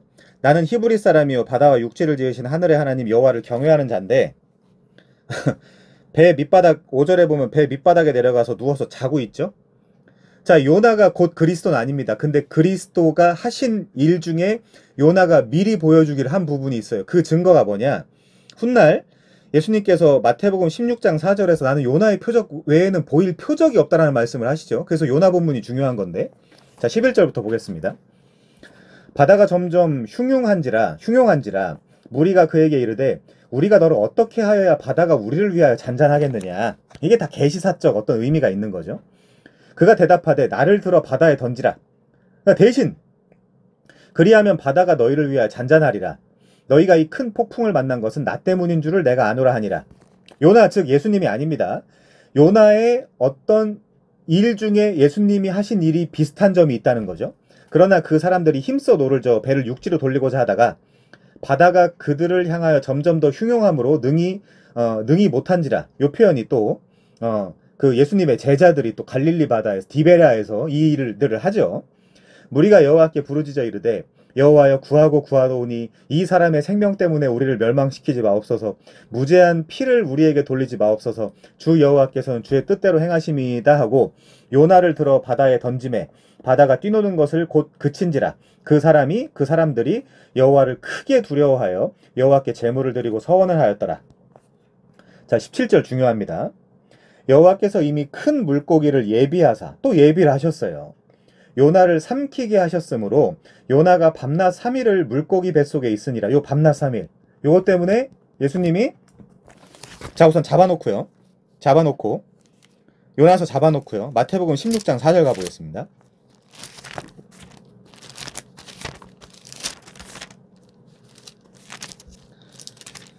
마태복음 16장 4절이요. 1절 4절만 보겠습니다. 바리새인과 사두개인들이 와서 예수를 시험하여 하늘로부터 오는 표적 보이기를 청하니 4절이요. 악하고 음란한 세대가 표적을 구하나 요나의 표적밖에는 보여줄 표적이 없느니라 하시고 그들을 떠나가시니라. 자, 요나의 표적이 뭐냐? 2장으로 넘어가 볼게요. 요나서 2장. 요나가 물고기 뱃속에서 하나님이 예비하셨습니다. 그의 하나님 여호와께 기도하여 이르되 내가 받는 고난으로 말미암아 여호와께 불러 아뢰었더니 주께서 내게 대답하셨고 내가 스올의 뱃속에서 부르짖었나이다. 주께서 내 음성을 들으셨나이다. 요 스올이 뭐예요? 밑에 쭉 나눠줄을 따라 내려가면 음부라고 되어 있죠. 그렇지만 그 음부의 권세가 마태복음 16장 16절 이하에 보면 이 음부의 권세가 이기지 못하는 것이 교회가 받은 신앙 고백이죠. 교회가 고백하는. 자, 아무튼 지금 여기서도 우리가 볼 수 있는 거는 밤낮 3일 이 스올 물고기 뱃속에 있었던 그 요나의 표적 예수님이 직접 행하시는 거죠. 그렇지만 그게 뭐랑 엮여 있다고요? 어떤 스토리랑? 물에 빠지는 요나의 스토리랑 엮여 있다라는 거 우리가 또 이해를 하셔야 됩니다. 자, 그래서 5절에 보시면요. 물이 나를 영혼까지 둘러싸오며 기품이 나를 에워싸고 바다풀이 내 머리를 감쌌나이다. 이런 표현이 나옵니다. 자, 그래서 9절에 보시면요. 나는 감사하는 목소리로 주께 제사를 드리며 나의 서원을 주께 갚겠나이다. 구원은 여호와께 속하였나이다. 하니라. 여호와께서 그 물고기에게 말씀하심에 요나를 육지에 토하니라. 며칠 만에요? 3일 만에. 그러니까 그리스도의 죽음과 장사진행과 부활하심이 이 요나의 표적 속에 들어가 있는 거예요. 자, 그 다음에요. 요나의 표적까지 우리가 살펴봤고요. 이번에는 마가복음 6장 가보겠습니다. 아니 신약에도 이런 홍수 이야기가 나온단 말인가? 물 이야기가. 마가복음 6장 가보겠습니다. 요것도 잘 인지하셔야 되죠. 자, 근데 마가복음 6장 우리가 45절부터 볼 건데 이 문맥이 중요하기 때문에 34절부터 보겠습니다. 이거 오병이어 사건이죠. 밑에 위에 30절 위에 보면 소제목에 오병이어라고 써있죠. 5,000명을 먹이시다. 자, 34절. 예수께서 나오사 큰 무리를 보시고 그 목자 없는 양 같음으로 인하여 불쌍히 여기사 이에 여러 가지로 가르치시더라. 자, 중요한 게 뭐죠? 목자 없는 양 같음으로 인하여 불쌍한데 그러면 밥을 줘야죠. 근데 예수님은 뭐 하신다고요? 진리를 가르치신다니까요. 교회에서 하는 거는 사실 뭐 밥 주고 옷 입혀주고 하는 게 아니라 교회에서 진짜 해야 할 사역은 가르치는 거예요. 마치 예수님처럼. 예수님이 우리에게 왕같은 제사장이요 선지자적 직분을 주셨으니까요. 자, 근데 중요한 게 이 마가복음 6장 34절은 구약에서 인용한 겁니다. 자, 민수기 27장 17절 가보겠습니다. 근데 이 말 하는 사람이 누군가를 잘 보셔야 돼요. 자, 민수기 27장 17절이요. 15절부터 보겠습니다. 민수기 27장 15절. 모세가 여호와께 여짜와 이르되 모세가 여호와 모든 육체의 생명의 하나님이시여 원하건대 한 사람을 이 회중위에 세워서 아까 신명기 18장 15절 18절이랑 똑같은 이야기예요. 17절 중요합니다. 그로 그들 앞에 출입하며 그들을 인도하여 출입하게 하사 여호와의 회중이 목자 없는 양과 같이 되지 않게 하옵소서. 이거 인용한 거예요, 예수님이. 이거 인용할 뿐만이 아니라 이거를 자신에게로 성취한 거죠. 자신에게 성취한 거. 다시 보겠습니다. 마가복음 6장 34절. 예수께서 나오사 큰 무리를 보시고, 제가 저 기억나세요? 제가 최근에 요한복음 6장 그 오병이어 이야기할 때 그 요한복음 6장의 오병이어의 사건이 출애굽 언어로 다 채색되어 있다라고 드린 말씀 기억나세요? 예수께서 나오사 큰 무리를 보시고 그 목자 없는 양 같음으로 인하여 불쌍히 여기사 이에 여러 가지로 가르치시더라. 이거 민수기 27장 17절 인용할 뿐만이 아니라 예수님이 성취하시는 거고요. 자, 35절. 때가 저물어 가매 제자들이 예수께 나와 여짜오되 이곳은 빈들이요 날도 저물어 가니. 빈들이라고 번역을 해놨는데 여기가 어디냐? 이 에레모스거든요. 그 히브리어랑 미드바르입니다. 이게 광야예요. 광야. 자, 그러면 우리가 이제 이스라엘의 그 팔레스타인 그 지형의 그 지도를 좀 생각을 해봐야 되는데, 그럼 광야가 어디 있냐? 요단강 동편에 있어요. 요단강 동편에. 그것만 기억하시면 됩니다. 광야가 요단강 동편에 있구나. 이거 일단 기억하시면 됩니다. 자, 그 다음에 37절. 대답하여 이르시되 너희가 먹을 것을 36절. 무리를 보내어 두로 촌과 마을로 가서 무엇을 사 먹게 없어서 대답하여 이르시되 너희가 먹을 것을 주라 하시니 여짜오되 우리가 가서 200데나리온의 떡을 사다 먹이리이까. 여기서 당연히 요한복음 6장의 그 만나 사건을 떠올리셔야 되고요. 이르시되 너희에게 떡 몇 개가 있는지 가서 보라 하시니 알아보고 이르되 떡 5개와 물고기 2마리가 있습니다. 제자들에게 명하사 그 모든 사람으로 때를 지어 푸른 잔디 위에 앉게 하시니 때로 100명씩 50명씩 앉은지라. 요것도 그 출애굽 시기에 100부장 50부장이 생각나게 하는 거예요. 100부장이 100명씩 50부장이 50명씩 통치하는 그런 모습을 생각나게 하는 거죠. 자, 41절. 예수께서 떡 5개와 물고기 2마리를 가지사 하늘을 우러러 축사하시고 떡을 떼어 제자들에게 주어 사람들에게 나누어 주셨다. 자, 여기까지만 보죠. 떡을 뗐다. 자, 여기까지 보시고 45절 보겠습니다. 45절. 자, 소제목은 바다 위로 걸으시다가 표현이 나와요. 바다 위로 걸으시다. 제가 이걸 왜 어떻게 무슨 논리로 그 방주랑 연결할 거냐. 자, 한번 보겠습니다. 예수께서 즉시 제자들을 재촉하사, 그러니까 예수님이 제자들을 재촉하신 거예요. 자기가 무리를 보내는 동안에 배 타고 앞서 건너편 벳세다로 가게 하시고. 자, 지금 광야라 그랬잖아. 요단 동편 광야. 거기가 요단 동편 광야인데 건너편 벳세다로 가라. 지금 이렇게 명령을 하신 거예요. 배를 니네가 몰고 가라. 여기 지금 바다는 어디 나오냐? 아무튼 그 갈릴리 바다입니다. 여기가 갈릴리 바다인데, 하여튼 다른 마태복음 14장이나 요한복음 6장 같은 데 보면 나올 거예요. 하여튼 갈릴리 바다를 건너는 겁니다. 자, 46절. 무리를 작별하신 후에 기도하러 산으로 가시니라. 그러니까 혼자 산으로 가신 거죠. 기도하시러. 저물매 배는 바닷 가운데 있고 예수께서는 홀로 무태 계시다가, 그러니까 산에서 그 무태에서 얘네들이 하는 일을 지켜보고 계신 거죠. 48절. 바람이 거스름으로 제자들이 힘겹게 노를 젓는 것을 보시고 밤 사경쯤에 바다 위로 걸어서 그들에게로 오사 지나가려고 하시매. 자, 이런 것들이 이게 무슨 의미지? 아, 예수님은 두나미스 어떤 그런 능력이 뛰어나고, 이렇게 이해하시면 안 돼요. 이렇게 이해하시면 안 돼요. 지금 이걸 구약과 아니면 전체 성경의 이 메시지가 어떻게 연결되는가를 보셔야 돼요.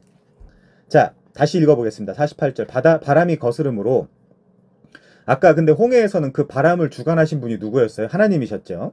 바람이 거스름으로 제자들이 힘겹게 노젓는 것을 보시고 밤 사경쯤에 바다 위로 걸어서 그들에게 오사 지나가려고 하심에 제자들이 그를 바다 위로 걸어오심을 보고 유령인가 하여 소리 지르니. 자, 50절 중요합니다. 그들이 다 예수를 보고 놀람이라. 이에 예수께서 곧 그들에게 말씀하여 이르시되 안심하라. 내니 두려워하지 말라 하시고. 요 내니가 헬라어로 에고에임이거든요. 에고에임이. 자, 신앙생활 오래 하신 분들 많이 들어보셨죠. 에고에임이.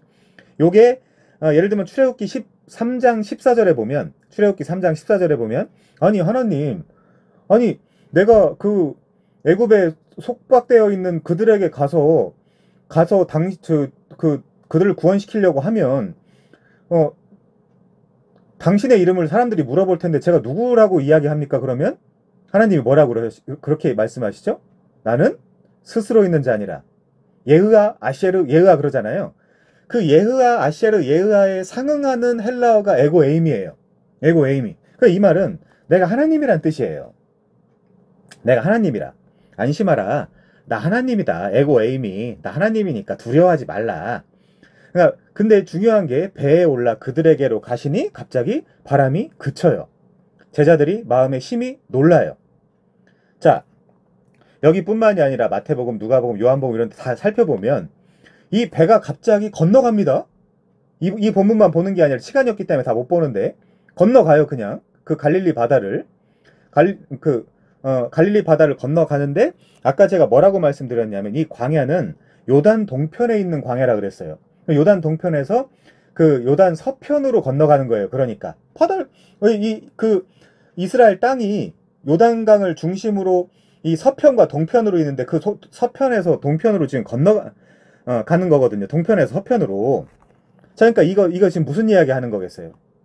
이스라엘이 그 요단강 건너가지고 이스라엘 광야에서 요단강 건너가지고 요단 서편 가나안 땅 들어가는 그림을 그려주는 건데 그때 너희들이 이 갈릴리 바다에서 전문가였을 거 아닙니까?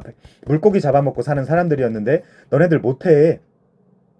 유대인들 너희 스스로의 힘으로 구원 못한다니까? 거기에 꼭 예수님이 타셔야만 건너가는 거예요. 그 이야기를 하고 있는 겁니다. 자, 근데 중요한 게 뭐냐면 52절도 볼까요? 52절.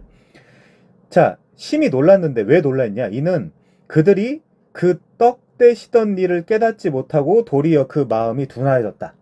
그러니까 이게 뭐냐면 오병이어 사건을 이해하지 못한 사람은 그 이후에 예수님이 타서 이 갈릴리 바다를 건너가는 그 이야기도 절대로 이해할 수 없다는 이야기예요. 그러니까 말하자면 그거죠. 그런 설교 많이 들어보셨잖아요. 우리가. 저도 많이 들어봤습니다.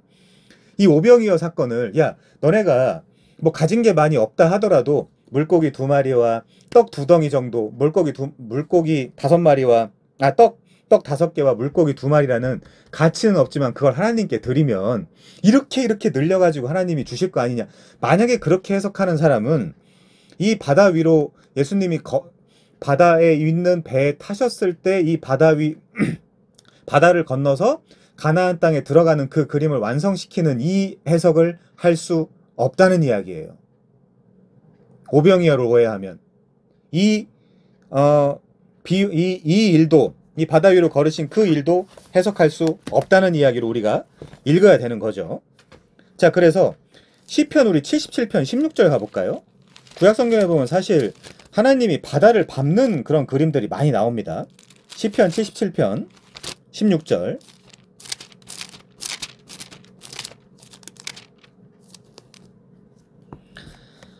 자, 15절부터 보겠습니다. 주의 팔로 주의 백성 곧 야곱과 요셉의 자손을 속량하셨다. 이 주의 팔이 아까 뭐라고요? 주의 능력. 주의 능력은 주의 팔, 주의 손. 자, 주의 팔로 주의 백성 곧 야곱과 요셉의 자손을 속량하셨다. 자, 잘 보세요. 16절. 하나님이여 물들이 주를 보았나이다. 물들이 주를 보고 두려워하며 깊음도 진동하였고. 이거 지금 우리가 지금 공부하고 있는 이 내용 모르면 16절 그냥 시편이니까 그냥 무슨 시인가 보다. 뭔가 아름다운 수사법 레토릭인가 보다 하고 넘어가겠죠. 자, 17절. 구름이 물을 쏟고 궁창이 소리를 내며 주의 화살도 날아갔나이다. 회오리 바람 중에 주의 우레소리가 있으며 번개가 세계를 비추며 땅이 흔들리고 움직였나이다. 주의 길이 바다에 있었고 주의 곧은 길이 큰 물에 있었으나 주의 발자취를 알 수 없나이다. 주의 백성을 양떼같이 모세와 아론의 손으로 인도하셨나이다. 이것도 지금 출애굽 이야기랑 연결해서 설명하고 있는 거죠. 자, 그러니까 이런 모든 부분 다 진지하게 봐주시면 좋겠고요. 자, 시편 19편도 한번 가볼까요? 아닙니다. 욥기 9장, 시편 18편입니다. 시편 18편. 자, 시편 18편 16절입니다. 그가 높은 곳에서 손을 펴사 나를 붙잡아 주시며 많은 물에서 나를 건져내셨도다. 많은 물. 우리가 성경신학에서도 공부를 했죠. 이 많은 물. 시편 18편 16절. 욥기 9장 8절도 보겠습니다. 시편 바로 앞에 있는 성경입니다. 욥기 9장 8절입니다.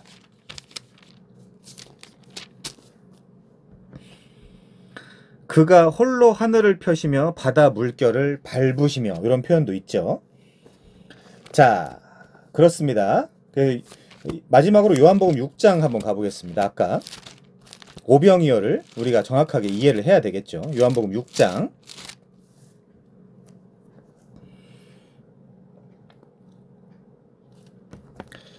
자, 여기서도 16절부터 보겠습니다. 저물매 바다들이 바다에 내려가서 배를 타고 바다를 건너 가버나움으로 가는데 이미 어두웠고 예수는 아직 그들에게 오시지 아니하셨더니 큰 바람이 불어 파도가 일어나더라. 제자들이 노를 저어 10여리쯤 가다가 예수께서 바다 위로 걸어 배에 가까이 오심을 보고 두려워하거늘. 여기서도 이르시되 내니 두려워하지 말라 하신대 이에 기뻐서 배로 영접하니 배는 곧 그들이 가려던 땅, 거기가 어디라고요? 동편에서 서편으로 넘어가면 가나안 땅에 갔다고요. 그러니까 아까 여호수아 4장에 법궤를 들고 요단강을 건너잖아요. 그러니까 그 법궤의 상징성이 뭡니까 여러분? 여호와의 임재가 가득한 상자, 예수님이죠. 법궤의 상징성이.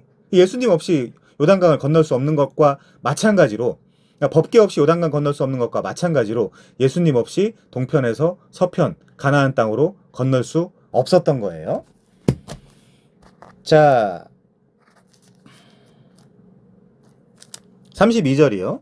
모세가 너희에게 하늘로부터 떡을 준 것이 아니라, 자, 이 떡 이야기 지금 5,000명을 6장 1절 소제목에 보면 오병이어예요. 모세가 너희에게 떡을 준 것이 아니라 내 아버지께서 너희에게 하늘로부터 참떡을 주시나니 하나님의 떡은 하늘에서 내려 세상에 생명을 주는 것이니라. 나는 35절 나는 생명의 떡이니 내게 오는 자는 결코 줄이지 아니할 터이요 나를 믿는 자는 영원히 목마르지 아니할 것이다. 41절 자기가 하늘에서 내려온 떡이라 하심으로 유대인들이 예수에 대하여 수군거려. 48절 내가 곧 생명의 떡이니라. 너희 조상들은 광야에서, 또 광야죠, 출애굽입니다. 또 만나를 먹었어도 죽었거니와 이는 하늘에서 내려오는 떡이니, 이는이 누구예요? 예수님이겠죠. 사람으로 하여금 먹고 죽지 아니하게 하려는 것이라. 나는 하늘에서 내려온 살아있는 떡이니 사람이 이 떡을 먹으면 영생하리라. 내가 줄 떡은 곧 세상의 생명을 위한 나의 살이니라. 자, 나머지 건 최근에 읽었으니까 넘어가고요. 자, 다시 50절이요. 이는 하늘에서 내려오는 떡이니 사람으로 하여금 먹고 죽지 아니하게 하려는 것이라. 이렇게 나와 있죠. 자, 마가복음 8장 가보겠습니다. 마가복음 5장이겠네요.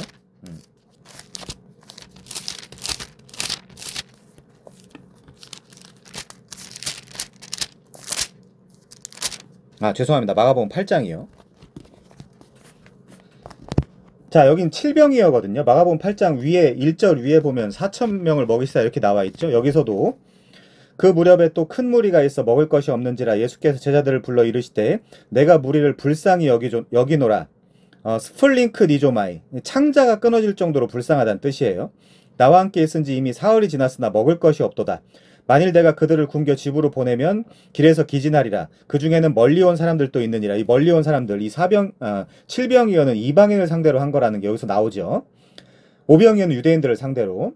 제자들이 대답하되 이 광야 어디서 떡을 얻어 이 사람들로 배부르게 할 수 있으리이까? 예수께서 이르시되 너희에게 떡 몇 개가 있느냐? 이르되 7이로소이다. 요 7이라는 수는 온 민족의 수, 이방인의 수입니다. 가나안 7족속. 자, 6절. 예수께서 무리를 명하여 땅에 앉게 하시고 떡 7개를 가지사 축사하시고 떼어 제자들에게 주어 나누어 주게 하시니, 여기 이제 클라오, 으깨고 부수어 준다는 이야기예요. 떡을. 예수님이 그렇게 되는 거죠. 자, 넘어가서요. 14절 볼게요. 14절. 자, 얘네들은 떡을 이해를 못해요.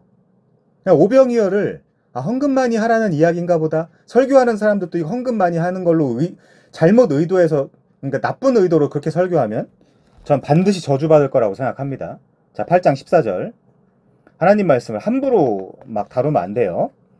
자, 제자들이 떡 가져오기를 잊었음에, 남성 복수 형태의 떡들 가져오기를 잊었음에 배에 떡 1개밖에 그들에게 없더라. 이 배에 있는 떡 1개가 뭘까요? 예수께서 경고하여 이르시되 삼가 바리새인들의 누룩과 헤롯의 누룩을 주의하라 하시니 제자들이 서로 수군거려 이르기를 이는 우리에게 떡이 없음이로다 하거늘 예수께서 아시고 이르시되 너희가 어찌 떡이 없음으로 수군거리느냐? 아직도 알지 못하며 깨닫지 못하느냐? 너희 마음이 둔하냐? 너희가 눈이 있어도 보지 못하며 귀가 있어도 듣지 못하며 또 기억하지 못하느냐? 21절 아직도 깨닫지 못하느냐? 그러면 요한복음 6장이나 마가복음 8장이나 아니면 마가복음 6장에 나온 이 떡의 궁극적인 그 지향점이 누구예요? 예수님이에요. 왜 예수님이 있는데 아직도 너네가 떡이 없음으로 수군거려? 떡이 배에 하나 있잖아. 이제 그 이야기를 하는 거죠. 자, 그래서 우리가 이 노아의 홍수 사건을 그냥 노아의 홍수 뭐 이제 그렇게만 읽을 것이 아니라 성경신학적으로 한번 쭉 살펴본 것이고요. 자, 마지막으로 히브리서 11장입니다. 히브리서 11장이요. 7절. 믿음으로 노아는 아직 보이지 않는 일에 경고하심을 받아 경외함으로 방주를 준비하여 그 집을 구원하였으니 이로 말미암아 세상을 정죄하고 믿음을 따르는 의의 상속자가 되었느니라. 120년 동안 준비했다라고 되어 있죠. 성경에 보면. 자, 그 120년 동안 그냥 방주를 준비했다 이렇게도 볼 수 있지만 신학적 의미로는 신앙생활이겠죠. 신앙생활. 우리한테 따져본다면 신앙생활. 자, 책으로 가겠습니다. 127페이지. 요걸 지금 제가 설명한 내용을 이해하시면 나머지 건 그렇게 어렵지 않습니다. 그래서 빨리 지나가도록 하겠습니다. 술에 취해 장막 안에서 벌거벗었다. 자, 창세기 6장에서 노아는 비극적이고 망가진 인류를 배경으로 하는 빛나는 인물이다. 빛나는 인물일까요? 그냥 은혜 받은 인물입니다. 저는 왜 자꾸 이 개혁파에서도 사람을 높이는지 좀 솔직히 이해가 잘 안 돼요. 아브라함을 닮자, 노아는 빛나는 인물이다. 자, 따라서 방주를 만든 노아의 순종 이후, 자, 우리는 높은 기대와 소망을 품는다. 방주에서 나온 노아는 제일 먼저 하나님을 예배하기 위해 제단을 쌓는다라고 하면 이 표현이 나오면 자연스럽게 성소였구나, 여기가. 성소였구나, 그렇게 이해하시면 됩니다. 그러자 하나님이 노아에게 이런 놀라운 약속을 하신다. 내가 너희와 언약을 세우리니 베리트 쿰 다시는 모든 생물을 홍수로 멸하지 아니할 것이다. 너희와 세우는 언약의 증거는 이것이다. 내가 내 무지개를 구름 속에 두었나니 이것이 나와 세상 사이의 언약의 증거니라. 자, 여기 무지개로 번역이 되어 있지만 히브리어의 그 원래 의미는 퀘셰트, 활입니다. 활. 제가 최근에 집사님들께, 장로님도 마찬가지고 그 소개해드렸지만 그 히브리어 단어장 있잖아요. 거기 보시면 그 무지개라는 의미는 없어요. 원래. 활이에요. 대신에 하늘에 활 모양으로 걸려 있으니까, 그리고 활 모양이 빨주노초 파남보의 형태로 걸려 있으니까 그냥 우리가 무지개로 번역을 하는 거죠. 이 활로 구약에 번역된 것이 총 75번이에요. 75번. 퀘셰트가. 그러니까 어마어마한 숫자죠. 자, 콧이라는 동사에서 왔습니다. 구부리다, 휘게하다라는 동사에서 온 퀘셰트, 활인데요. 구약 성경에 무려 75회 정도가 기록이 되어 있습니다. 자, 고대 사람들은 이 무지개를 화살이 장전이 되어 있는 신적인 전사의 무기로 간주를 했어요. 화살이 장전되어 있는 신적인 전사의 무기로 간주를 했습니다. 제 기억이 맞다면 매튜 헨리 같은 사람들은 이 하늘에 활이 걸려 있다는 거는 마치 창세기 15장처럼, 이건 제가 더한 겁니다. 마치 창세기 15장처럼 이 언약을 지키지 않으면 이 화살이 하늘을 향하고 있기 때문에 하나님이 죽어서라도, 그러니까 나의 죽음을 통해서라도 이 언약을 지키겠다라는 의미로 해석을 하는 그런 주석이 있습니다. 자, 아무튼 두 가지 정도만 볼까요? 시편 7편 12절 보겠습니다. 시편 7편 12절. 사람이 회개하지 아니하면 그가 그의 칼을 가시며 그의 활을 이미 당기어 예비하셨도다. 여기 퀘셰트예요. 자, 그 다음에 하박국 3장 9절이요. 여호와께서 주께서 활을 꺼내시고 화살을 바로 쏘셨나이다. 셀라, 주께서 강들로 땅을 쪼개셨나이다. 산들이 주를 보고 흔들리며 창수가 넘치고 바다가 소리를 지르며 손을 높이 들었나이다. 이런 표현들도 생각하면서 읽으셔야 됩니다. 자, 11절. 날아가는 주의 활이 빛과 번쩍이는 주의 창의 광채로 말미암아 해와 달이 그 처소에서 멈추었나이다. 그러면 결국에 이들의 죄 때문에 이 퀘셰트가 활이라면 그 활의 그 심판을 받은 이가 누구냐는 말이죠. 예수님이라는 거죠. 예수님이라는 거죠. 자, 넘어가도록 하겠습니다. 그래서 그냥 무지개가 떴나 보다. 무지개가 떴나 보다. 이렇게만 생각하는 거는 자, 하나님은 언약의 약속과 함께 노아에게 땅을 위탁하시면서 창세기 1장의 창조 명령을 다시 말씀하신다 라고 하네요.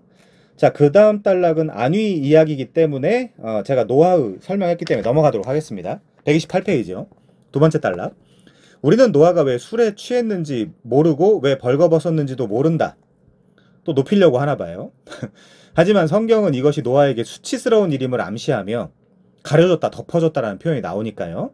뭐 물론 저 같은 경우는 이걸 완전히 180도로 다시 해석하는 부분들도 있습니다만은 아무튼 노아가 믿음의 사람이기는 하지만 죄와 죽음을 되돌릴 하와의 후손은 아니라는 것을 알려준다. 노아도 구속자를 필요로 했다. 욥도 마찬가지죠. 욥기 19장 한번 가볼까요? 욥기 19장.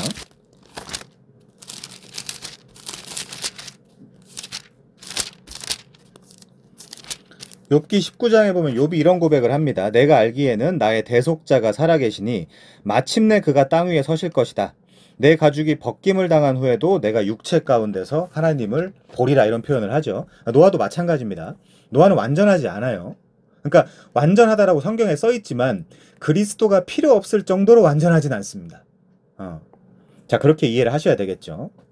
자, 이 이야기를 계속 읽어내려감에 따라서 우리는 노아의 후손들이 자기들의 쉔, 이름을 내기 위해 탑을 쌓음으로 단결하여 하나님을 거역하는 것이 단지 시간 문제라는 것을 알게 된다. 그 11장 바벨탑 사건을 이야기하는 거죠. 자, 근데 12장에 가면 네 이름은 내가 내주는 거야 라고 하나님이 아브라함에게 이야기하시면서 내가 너의 이름을 위대하게 만들어 주리라. 그건 다음 시간에 우리가 공부할 수 있겠죠.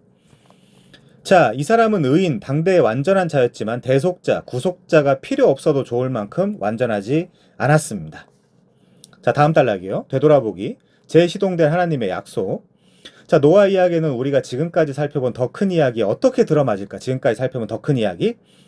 홍수는 세상과 인류를 위한 하나님의 계획을 다시 시작하기 위해 하나님의 수단이라고 생각하는 것이 좋겠다. 이제 그 얘기죠.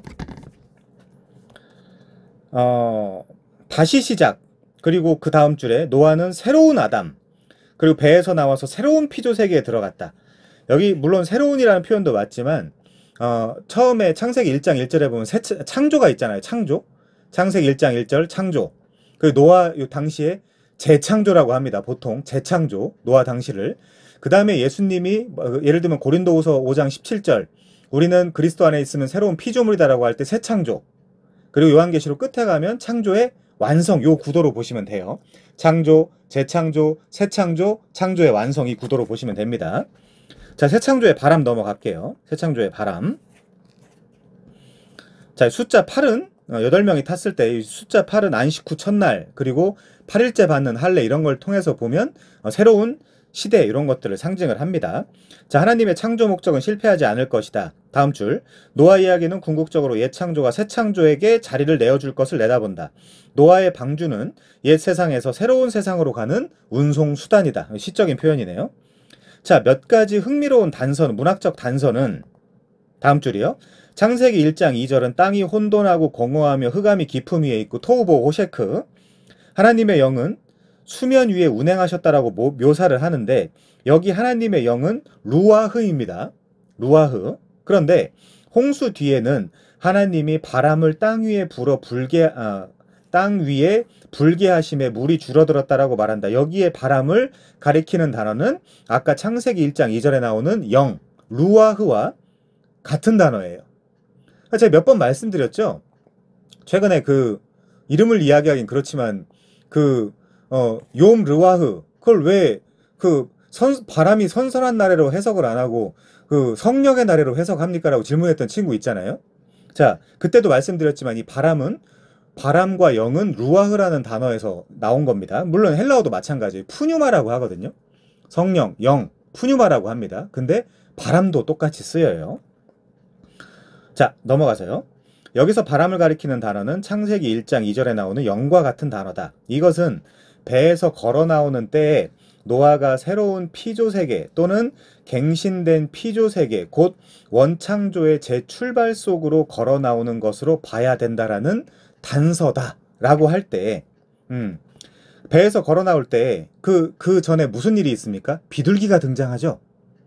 그리고 신약에 보면 새로운 창조를 하실 그분에게 성령이 내리실 때도 비둘기와 같은 형체로 내리시거든요. 이게 다 연관성이 있는 거예요. 창조, 다시 설명합니다. 창조, 재창조, 새창조, 창조의 완성. 이런 프레임으로 성경 전체를 보실 수 있겠죠. 자, 하필 노아 때도 비둘기가 등장하고 예수님이 세례 받으실 때도 비둘기가 등장하는 거. 그런 문제를 우리가 읽어낼 수 있습니다. 이거 제 이야기만이 아니라 성경 신학자들도 공히 이야기하는 부분입니다. 129페이지요. 자, 두 번째, 또 다른 아담 노아. 자, 노아의 세상은 새로운 피조 세계이며 노아는 새로운 아담이다. 제 아담인 거죠. 새로운 아담이라기보다 새로운 제 아담. 자, 우리는 노아에게 하시는 하나님의 명령이 아담에게 맡기셨던 책임의 재진술이라는 걸 고려하도록 도와주는 일련의 중요한 유사성을 통해 이런 사실을 알게 된다. 자, 칸을 보겠습니다. 중요하니까요. 창세기 1장 28절입니다. 하나님이 그들에게 복을 주시며 하나님이 그들에게 이르시되 생육하고 번성하여 땅에 충만하라, 땅을 정복하라. 이거 창세기 1장 28절 문화명령. 근데 9장 1절 보니까 하나님이 노아와 그 아들들에게 복을 주시며 베레카, 바라크, 그들에게 어떻게 발음하셔도 상관없습니다. 모음 발음은 중요하지 않아요. 자, 그들에게 이르시되 생육하고 번성하여 땅에 충만하라. 여기서도 똑같이 나오죠. 이게 재창조의 증거라는 거예요. 새로운 시작의, 새로운 세상에 대한 그 증거라는 거예요. 자, 두 번째, 창세기 1장 28절과 30절. 바다의 물고기와 하늘의 새와 땅에 움직이는 모든 생물을 다스리라. 또 땅의 모든 짐승과 하늘의 모든 새와 생명이 있어 땅에 기는 모든 것에게는 내가 모든 푸른 풀을 먹을 거리로 주노라. 창조명령에 그렇게 말씀하셨고요. 자, 그런데 노아 언약 9장 2절. 땅의 모든 짐승과 공중의 새와 땅에 기는 모든 것과 바다의 모든 물고기가 너희를 두려워하며 너희를 무서워할 것이다. 이것들은 너희의 손에 붙였다. 모든 산 동물은 너희의 먹을 것이 될 것이다. 자, 또 창조명령의 그 문맥이요. 1장 29절부터 30절. 내가 온 지면에 씨 맺는 모든 채소와 씨 가진 열매 맺는 모든 나무를 너희에게 준다. 너희 먹을 거리가 될 것이다. 내가 모든 푸른 풀을 먹을 거리로 주노라. 자, 근데 9장 3절이요. 세 번역. 내가 전에 푸른 채소를 너희에게 먹을 거리로 준 것 같이. 준 것 같이라는 표현이 중요해요. 지금 일부러 하나님이 그렇게 행동하고 계시다는 뜻이거든요. 이게. 창조 명령 때 줬던 거를 내가 포기하지 않아. 나 실패하지 않아. 실수하지도 않고 그만두지도 않아. 그 얘기거든요. 내가 전에 푸른 채소를 너희에게 먹을 거리로 준 것 같이 이 전에라는 표현은 창세기 1장 29절 30절이죠. 내가 이것들도 다 너희에게 준다. 그러니까 새로운 세상의 시작인데 전에 첫 번째 언약하셨던 그것을 내가 반드시 이룰 거야. 근데 그 어디까지 가겠어요? 신약시대까지 간다니까요. 이 창조명령은.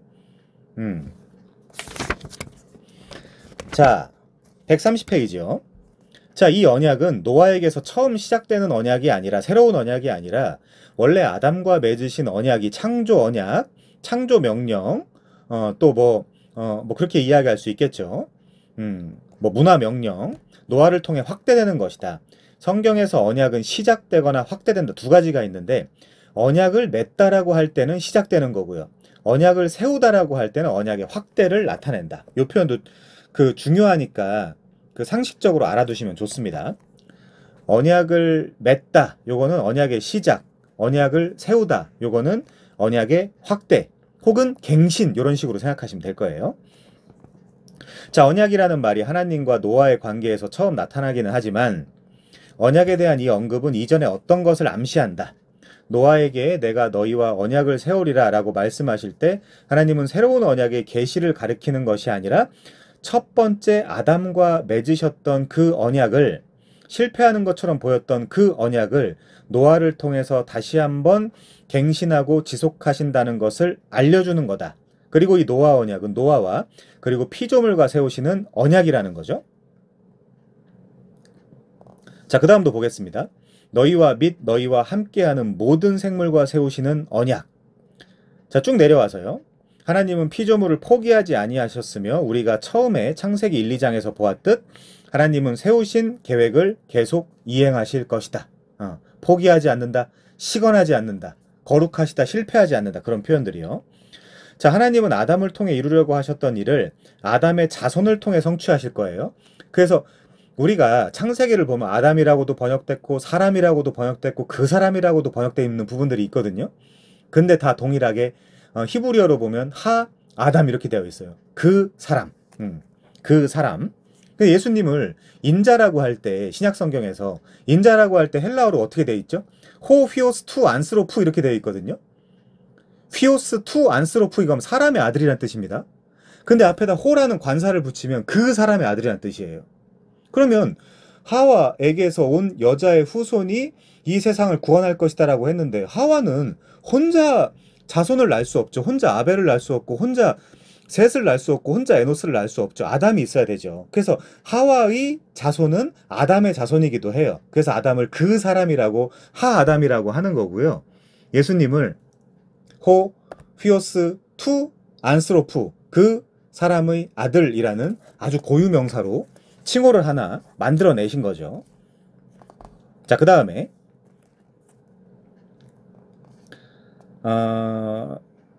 하나님은 인류를 모두 쓸어버리고 또다시 시작하겠다는 일을 하지 않겠다고 약속하신다. 그냥 그 세상을 유지하신다라는 거죠. 그래서 세상이 여전히 타락하고 저주받은 상태에 있겠지만, 하나님은 하늘에 무지개를 두어, 케셰트, 활을 두어 자신의 약속을 상기시킬 것이라고 노아에게 말씀하신다. 그게 언약이라는 거죠. 우리가 무지개를 볼 때마다 그런 생각을 할 수 있는 거죠. 자, 노아로부터 시대의 종말까지 하나님은 두 나라를 동시에 존재하게 하실 것이다. 그러면 이렇게 돌아보시면 돼요.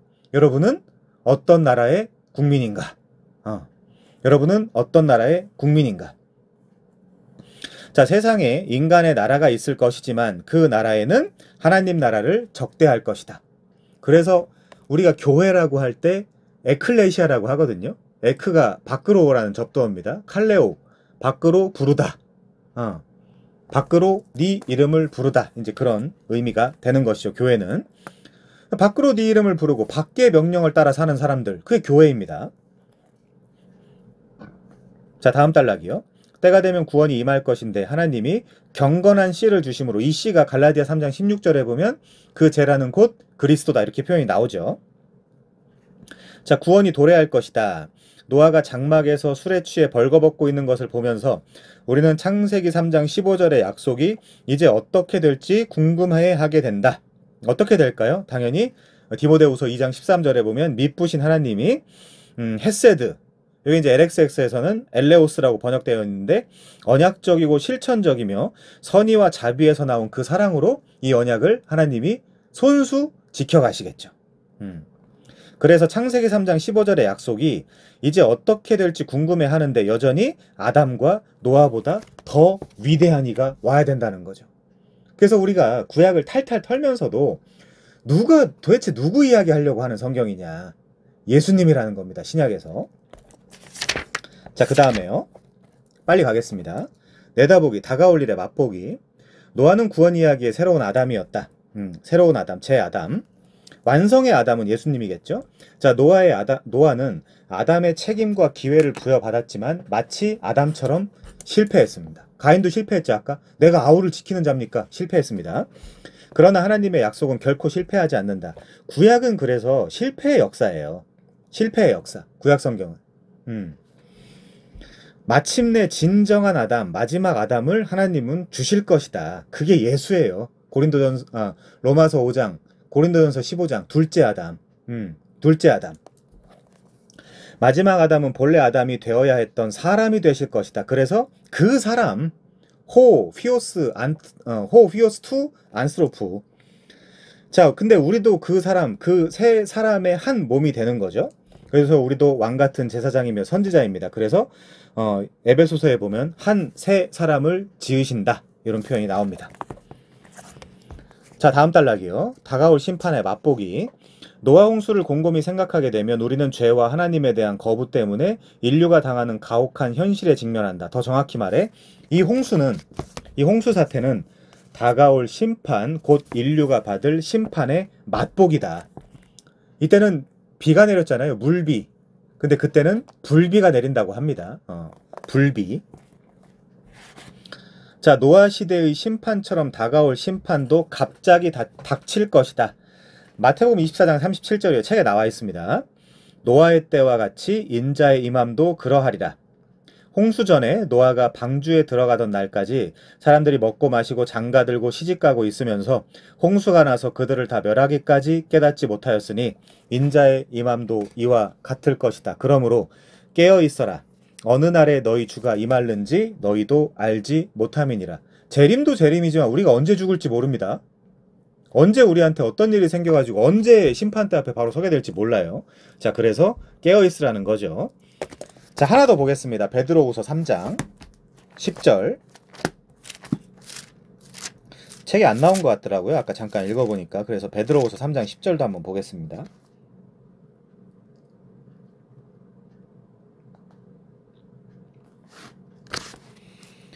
주의 날이 도둑같이 오리니 그날에는 하늘이 큰 소리로 떠나가고 물질이 뜨거운 불에 풀어지고 불비죠. 땅과 그 중에 있는 모든 일이 드러나리로다. 이 모든 것이 이렇게 풀어지리니 너희가 어떠한 사람이 되어야 마땅하냐. 거룩한 행실과 경건함으로 하나님의 날이 임하기를 바라보고 간절히 사모하라. 그날에 하늘이 불에 타서 풀어지고 물질이 뜨거운 불에 녹아지려니와 우리는 그의 약속대로 의가 있는 곳인 새하늘과 새 땅을 바라보도다. 이렇게 나와 있네요. 자, 다음 단락이요. 홍수가 다가오는 것을 아무도 알지 못했다. 그것이 문제였다. 홍수가 온 세상을 쓸어버린 일보다 더 비극적인 한 가지 사실은 세상이 하나님을 거역함으로 그런 심판을 초래했다는 사실이다. 자, 다음 페이지입니다. 하지만 마지막 심판은 훨씬 심각하다. 홍수 심판은 부분적이고 일시적이었지만, 근데 왜 부분적이라고 해놨는지 모르겠어요. 요즘 그 보수 신학계 안에서도 그 고대 근동에서 일어났던 지역적 홍수였다라고 이야기하는 신학자들이 많거든요. 총신에도 있고. 자, 아무튼 여기도 부분적이고 일시적이었다라고 이야기하는데 전 좀 동의하기 어렵네요. 저 같은 경우는 그냥 성경에 있는 문자 그대로 온 세상의 심판이었다라고 받아들입니다. 그러면 근본주의자라고 누군가 이야기하겠죠. 상관없습니다. 자, 마지막 심판은 영원하다. 마지막 심판에는 구원이 없다. 이처럼 노아 홍수는 다가올 더 큰 심판, 우리가 심각하게 받아들여야 할 심판을 상기시키는 역할을 한다고 합니다. 자, 다가올 구원의 맛보기. 이사야 54장 9절 보겠습니다. 책에 나옵니다.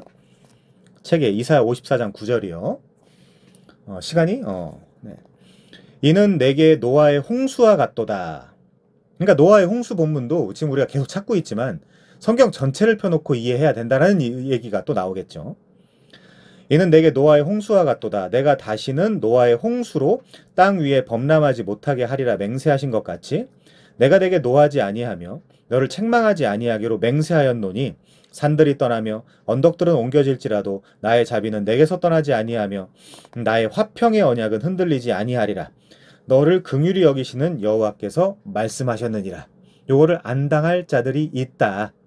성경 전체를 통해서 보면 사도행전 4장 12절이죠. 그 이름은 예수 외엔 준 적이 없다라고 이야기하고 있어요. 예수 외에는 그 이름을 준 적이 없다. 다음 단락이요. 우리 하나님은 변함없는 사랑과 긍휼을 갖고 계신다. 그거를 우리가 헤세드라고 합니다. LXS에서는 엘레오스라고 번역을 했죠. 다시 한번 말씀드리면 언약적이고 실천적인 선의와 자비에서 나온 사랑을 이야기합니다. 절대 흔들리지 않는 사랑입니다. 절대 흔들리지 않는 사랑. 자, 다음 단락이요. 물이 노아의 세상을 덮었을 때 모든 것이 사라졌다. 그러나 물 위에는 8사람을 비롯해 8이라는 숫자, 새 생명, 새로운 세대에 수많은 동물의 생명을 담고 있는 배가 떠 있었다. 하나님의 은혜와 돌보심으로 그들은 물로 말미암아 물을 통해 구원을 받았다는 거죠. 이게 신약으로 넘어가면 세례예요. 아까 홍해의 사건에서 본 것처럼 홍해 사건 자체를 사도 바울이 고린도전서 10장 1, 2, 3절에서 모세에게 속하여 구름과 바다에서 세례받았다 그러잖아요. 자, 신약에서 예수님의 제자 가운데 한 사람인 베드로는 우리의 세례가 이에 해당한다라고 이야기한다. 물론 베드로도 바울도 마찬가지입니다. 자, 중요하니까 한번 읽어볼게요. 노아가 하나님의 심판의 물을 통과한 것처럼 그때 그리스도 안에서 통과한 거죠. 방주 안에서. 방주로 하나님이 밀어 넣었다 아까 보셨죠. 이제는 우리도 하나님의 진노의 더 심한 폭우를 불비입니다. 그때는 안전하게 통과하게 될 것이다. 어떻게 해서 그런가? 베드로는 말한다. 예수 그리스도께서 부활하심으로 말미암아 이제 너희를 구원하나니 이는 육체의 더러운 것을 제하여 버림으로 말미암음이 아니요 하나님을 향한 선한 양심의 간구론이라. 그는 하늘에 오르사 하나님 우편에 계시니 천사들과 권세들과 능력들이 그에게 복종하느니라. 자, 그러면서 결론이 뭐죠? 예수는 자신이 심판을 당하심으로 하나님의 우리를 향한 심판에서 우리를 구원하신다는 거죠. 그분이. 노아의 홍수에서 그걸 읽어낼 수 있어야 돼요. 아, 예수가 방주가 돼서 또 예수가 방주가 돼서 그 불비도 우리를 피하게 해주시겠구나. 예수님이 도피성이구나. 예수님이 우리의 피난처구나. 예수님이 우리의 피할 바위구나. 이런 식으로 이해할 수 있겠죠. 자, 우리가 노아 이야기에서 보는 심판과 구원은 노아처럼 하나님을 거역하는 세대 가운데 살고 있는 신약의 그리스도인들을 굳세게 하는 데 함께 기여한다는 거죠. 120년 동안 배를 지었대요. 그때 사람들이 얼마나 비웃었겠습니까? 지금도 우리 신앙생활 한다고 하면 비웃는 사람들 많잖아요. 근데 그게 방주 짓고 있는 거랑 방불하다는 거예요. 그래서 제가 처음에 신앙생활이 곧 120년 동안 방주를 지었던, 아니 그때 비도 없었는데 앞으로 비가 올까봐 우리 지금 방주를 짓고 있는 거야 라고 주변 사람들한테 이야기하면 노아가 얼마나 비웃음을 많이 당하겠습니까? 근데 우리도 나 예수님의 재림을 기다리는 사람이기 때문에 나 신앙생활 해. 나 그 이유 때문에 신앙생활 하는 거야. 베드로전서 3장 15절 가보겠습니다. 베드로전서 3장 15절이요. 이거 꼭 하셔야 돼요. 베드로전서 3장 15절. 너희 마음에 그리스도를 주로 삼아 거룩하게 하고, 거룩 지난 시간에 바로 직전 시간에 배웠죠. 성경신학이란 무엇인가 해서 거룩은 그리스도의 피를 통해서 되는 거구나. 너희 마음에 그리스도를 주로 삼아 거룩하게 하고 너희 속에 있는 소망에 관한 이유를 묻는 자에게 대답할 것을 항상 준비하되 온유와 두려움 가운데서 해라. 왜 교회 다녀? 왜 신앙생활해? 야, 그 방주는 왜 짓고 있냐? 그 이야기를 주변 사람들이 물어볼 거 아닙니까? 온유와 두려움으로 말할 것을 항상 준비해라. 자, 이렇게 이야기해 주시고 있네요. 성경에서. 자, 베드로는 이렇게 노아 이야기에 호소한다. 133페이지 중간입니다. 옛 세상을 용서하지 아니하시고 오직 의를 전파하는 노아. 의를 뭘로 전파했어요? 120년 동안 배 지으면서 전파한 거예요. 말하자면. 야, 좀 있으면 비 내려. 여호와의 심판이 있을 거야. 그렇게 배 지으면서 의를 전파한 거예요. 말하자면. 옛 세상을 용서하지 아니하시고 오직 의를 전파하는 노아와 그 7 식구를 보존하시고 합치면 8이죠. 경건하지 아니한 자들의 세상에 홍수를 내리셨으며 주께서는 경건한 자는 시험하에서 건지실 줄 아시고 불의한 자는 형벌 아래에 두어 심판 날까지 지키시며 라고 되어 있습니다. 자, 로마서 8장 가보겠습니다.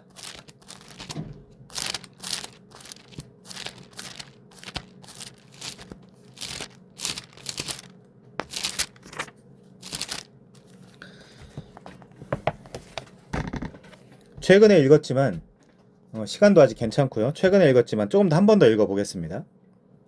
방주안이라는 개념을 생각하시면서 한번 읽어보죠. 19절, 로마서 7장 19절부터 읽겠습니다. 로마서 7장 19절부터. 내가 원하는 바 선은 행하지 아니하고 도리어 원하지 아니하는 바 악을 행하는도다. 이러면 심판 당하는 거예요. 홍수를 당하든 불비를 당하든. 만일 내가 원하지 아니하는 그것을 하면 이를 행하는 자는 내가 아니요 내 속에 거하는 죄다. 그러므로 내가 한 법을 깨달았다. 곧 선을 행하기 원하는 나에게 악이 함께 있는 것이로다. 우리가 사도 바울은 로마서면 거의 사도 바울 말년에 쓴 서신이기 때문에 성화의 끝에 이를 때입니다. 근데 그때도 내가 한 법을 깨달았는데 곧 선을 행하기 원하는 나에게 악이 함께 있다. 22절이요. 내 속사람으로는 하나님의 법을 즐거워하되 내 지체 속에서 다른 한 법이 내 마음의 법과 싸워 내 지체 속에서 있는 죄의 법으로 나를 사로잡아 오는 것을 보는도다. 오호라 나는 공고한 사람이로다. 이 사망의 몸에서 누가 나를 건져낼까? 이거 해결하지 못하면 불비 왔습니다. 아니면 불못에 들어가요. 성경에 의하면. 자, 근데 여기서도 그러나가 있죠. 25절 우리 주 예수 그리스도로 말미암아 하나님께 감사하리로다. 그런즉 내 자신이 마음으로는 하나님의 법을 육신으로는 죄의 법을 섬기노라. 자, 방주 안에 하나님이 밀어넣었다. 아까 그 표현 잘 생각하시면서요. 로마서 8장 1절입니다. 그러므로 이제 그리스도 예수라는 방주 안에 있는 자에게는 결코 정죄함이 없나니 이는 그리스도 예수 안에 있는 생명의 성령의 법이 죄와 사망의 법에서 너를 해방했다. 율법이 육신이 너무너무 세니까 육신이 약해서 율법을 못 지키는 게 아니라 율법이 육신으로 말미암아 율법이 너무너무 약해서 율법이 육신 대비 너무너무 약해서 할 수 없는 그것을 하나님은 하시나니 곧 죄로 말미암아 자기 아들을 죄 있는 육신의 모양으로 방주로 보내서 육신의 죄를 정하사 육신을 따르지 아니하고 그 영을 따라 행하는 우리에게 율법의 모든 요구가 이루어지게 하려 하심이니라. 그래서 예수가 방주라는 거예요. 방주 안에 그리스도 안에 예수 안에. 자, 133페이지 밑에서 두 번째 단락입니다. 어느 날 하나님은 마지막이자 결정적인 방식으로 불의한 자를 심판하시며 또한 자기 백성을 구원하실 것이다. 노아가 우리에게 상기시키시듯 하나님은 자비와 은혜로 구원하실 것이다. 근데 방주 안 타면 소용없죠. 자, 노아는 또한 하나님이 완전한 구원을 행하셔야 한다는 것을 가르쳐 주는데 의로운 노아는 하나님과 동행했음에도 여전히 구주를 필요로 하는 죄인이었다. 당대의 완전한 자고 하나님과 동행했다. 소용없습니다. 그리스도가 없으면 소용없어요. 노아든 그게 아담이든 아무 소용없습니다. 아담이 왜 타락했습니까? 그 당시 그리스도를 믿지 않았기 때문에 그런 거예요. 그러니까 어쩔 수 없는 절차입니다.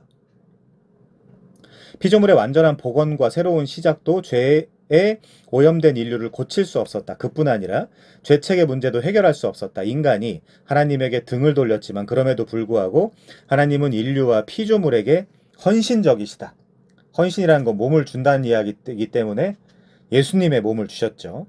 그래서 하나님은 노아보다 위대한 구주를 보내실 것이다. 라고 이야기를 하네요. 노아보다 위대한 구주. 우리가 창세기 5장부터 11장의 족보를 보면 아담으로부터 노아까지, 노아로부터 아브라함까지, 그 아브라함으로부터 또 다윗까지, 다윗에게서 예수 그리스도까지.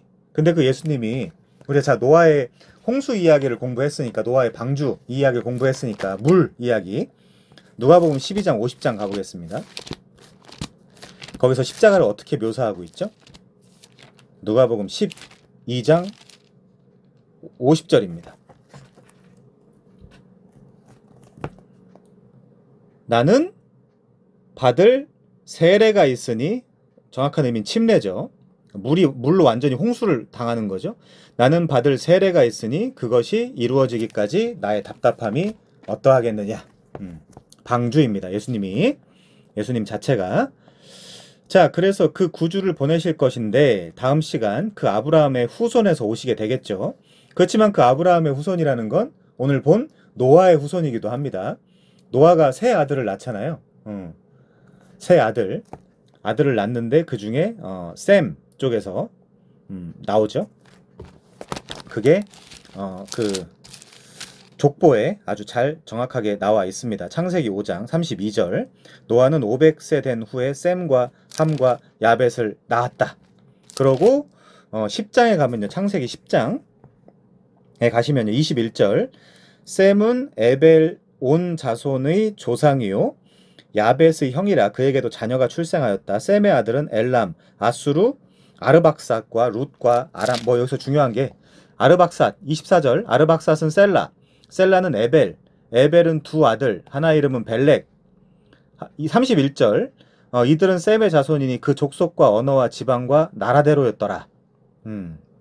이 셈 쪽에서 창세기 11장 10절도 보겠습니다. 이 셈의 족보에서 셈의 족보는 이러하니라. 셈은 100세에 곧 홍수 후 2년에 아르박삿을 낳았고 12절 아르박삿, 14절 셀라, 16절 에벨, 18절 벨렉, 20절 르우, 22절 스룩, 24절 나홀, 26절 데라. 데라는 70세에 아브라함을 낳게 되는 거죠. 그 아브라함의 족보 속에서 예수 그리스도가 온다는 거. 다음 시간에 우리가 족보까지 이야기할 수 없기 때문에 제가 이 족보, 연결되는 족보만 잠깐 설명하고 마치는 것입니다. 자, 마지막 단락 보겠습니다. 성경 이야기의 이 지점에서 우리는 하나님이 우리를 처치하신 것은 아니지만 앞길이 여전히 불투명하다는 것을 알게 된다. 근데 아까 우리가 로마서 8장에서 봤다시피 그리스도 안에 있으면 결코 정죄함이 없습니다. 자, 하나님은 우리를 구원하겠다는 약속을 지키실 것이다. 그 구원의 총책. 우리가 예수는 하나님의 모든 약속에 예스가 된다 그러잖아요. 우리는 뭐 어떻게 한다고요? 우리가 아멘으로 하나님께 영광을 돌린다라고 했죠. 자, 그래서 하나님은 죄와 죽음이 피조물에게 가져올 처참한 결과를 예수 그리스도를 통해서 되돌리실 것이다. 이렇게 이야기를 하네요. 자, 노아 본문 제가 다룬 거는 굉장히 작은 부분만 다룬 거예요.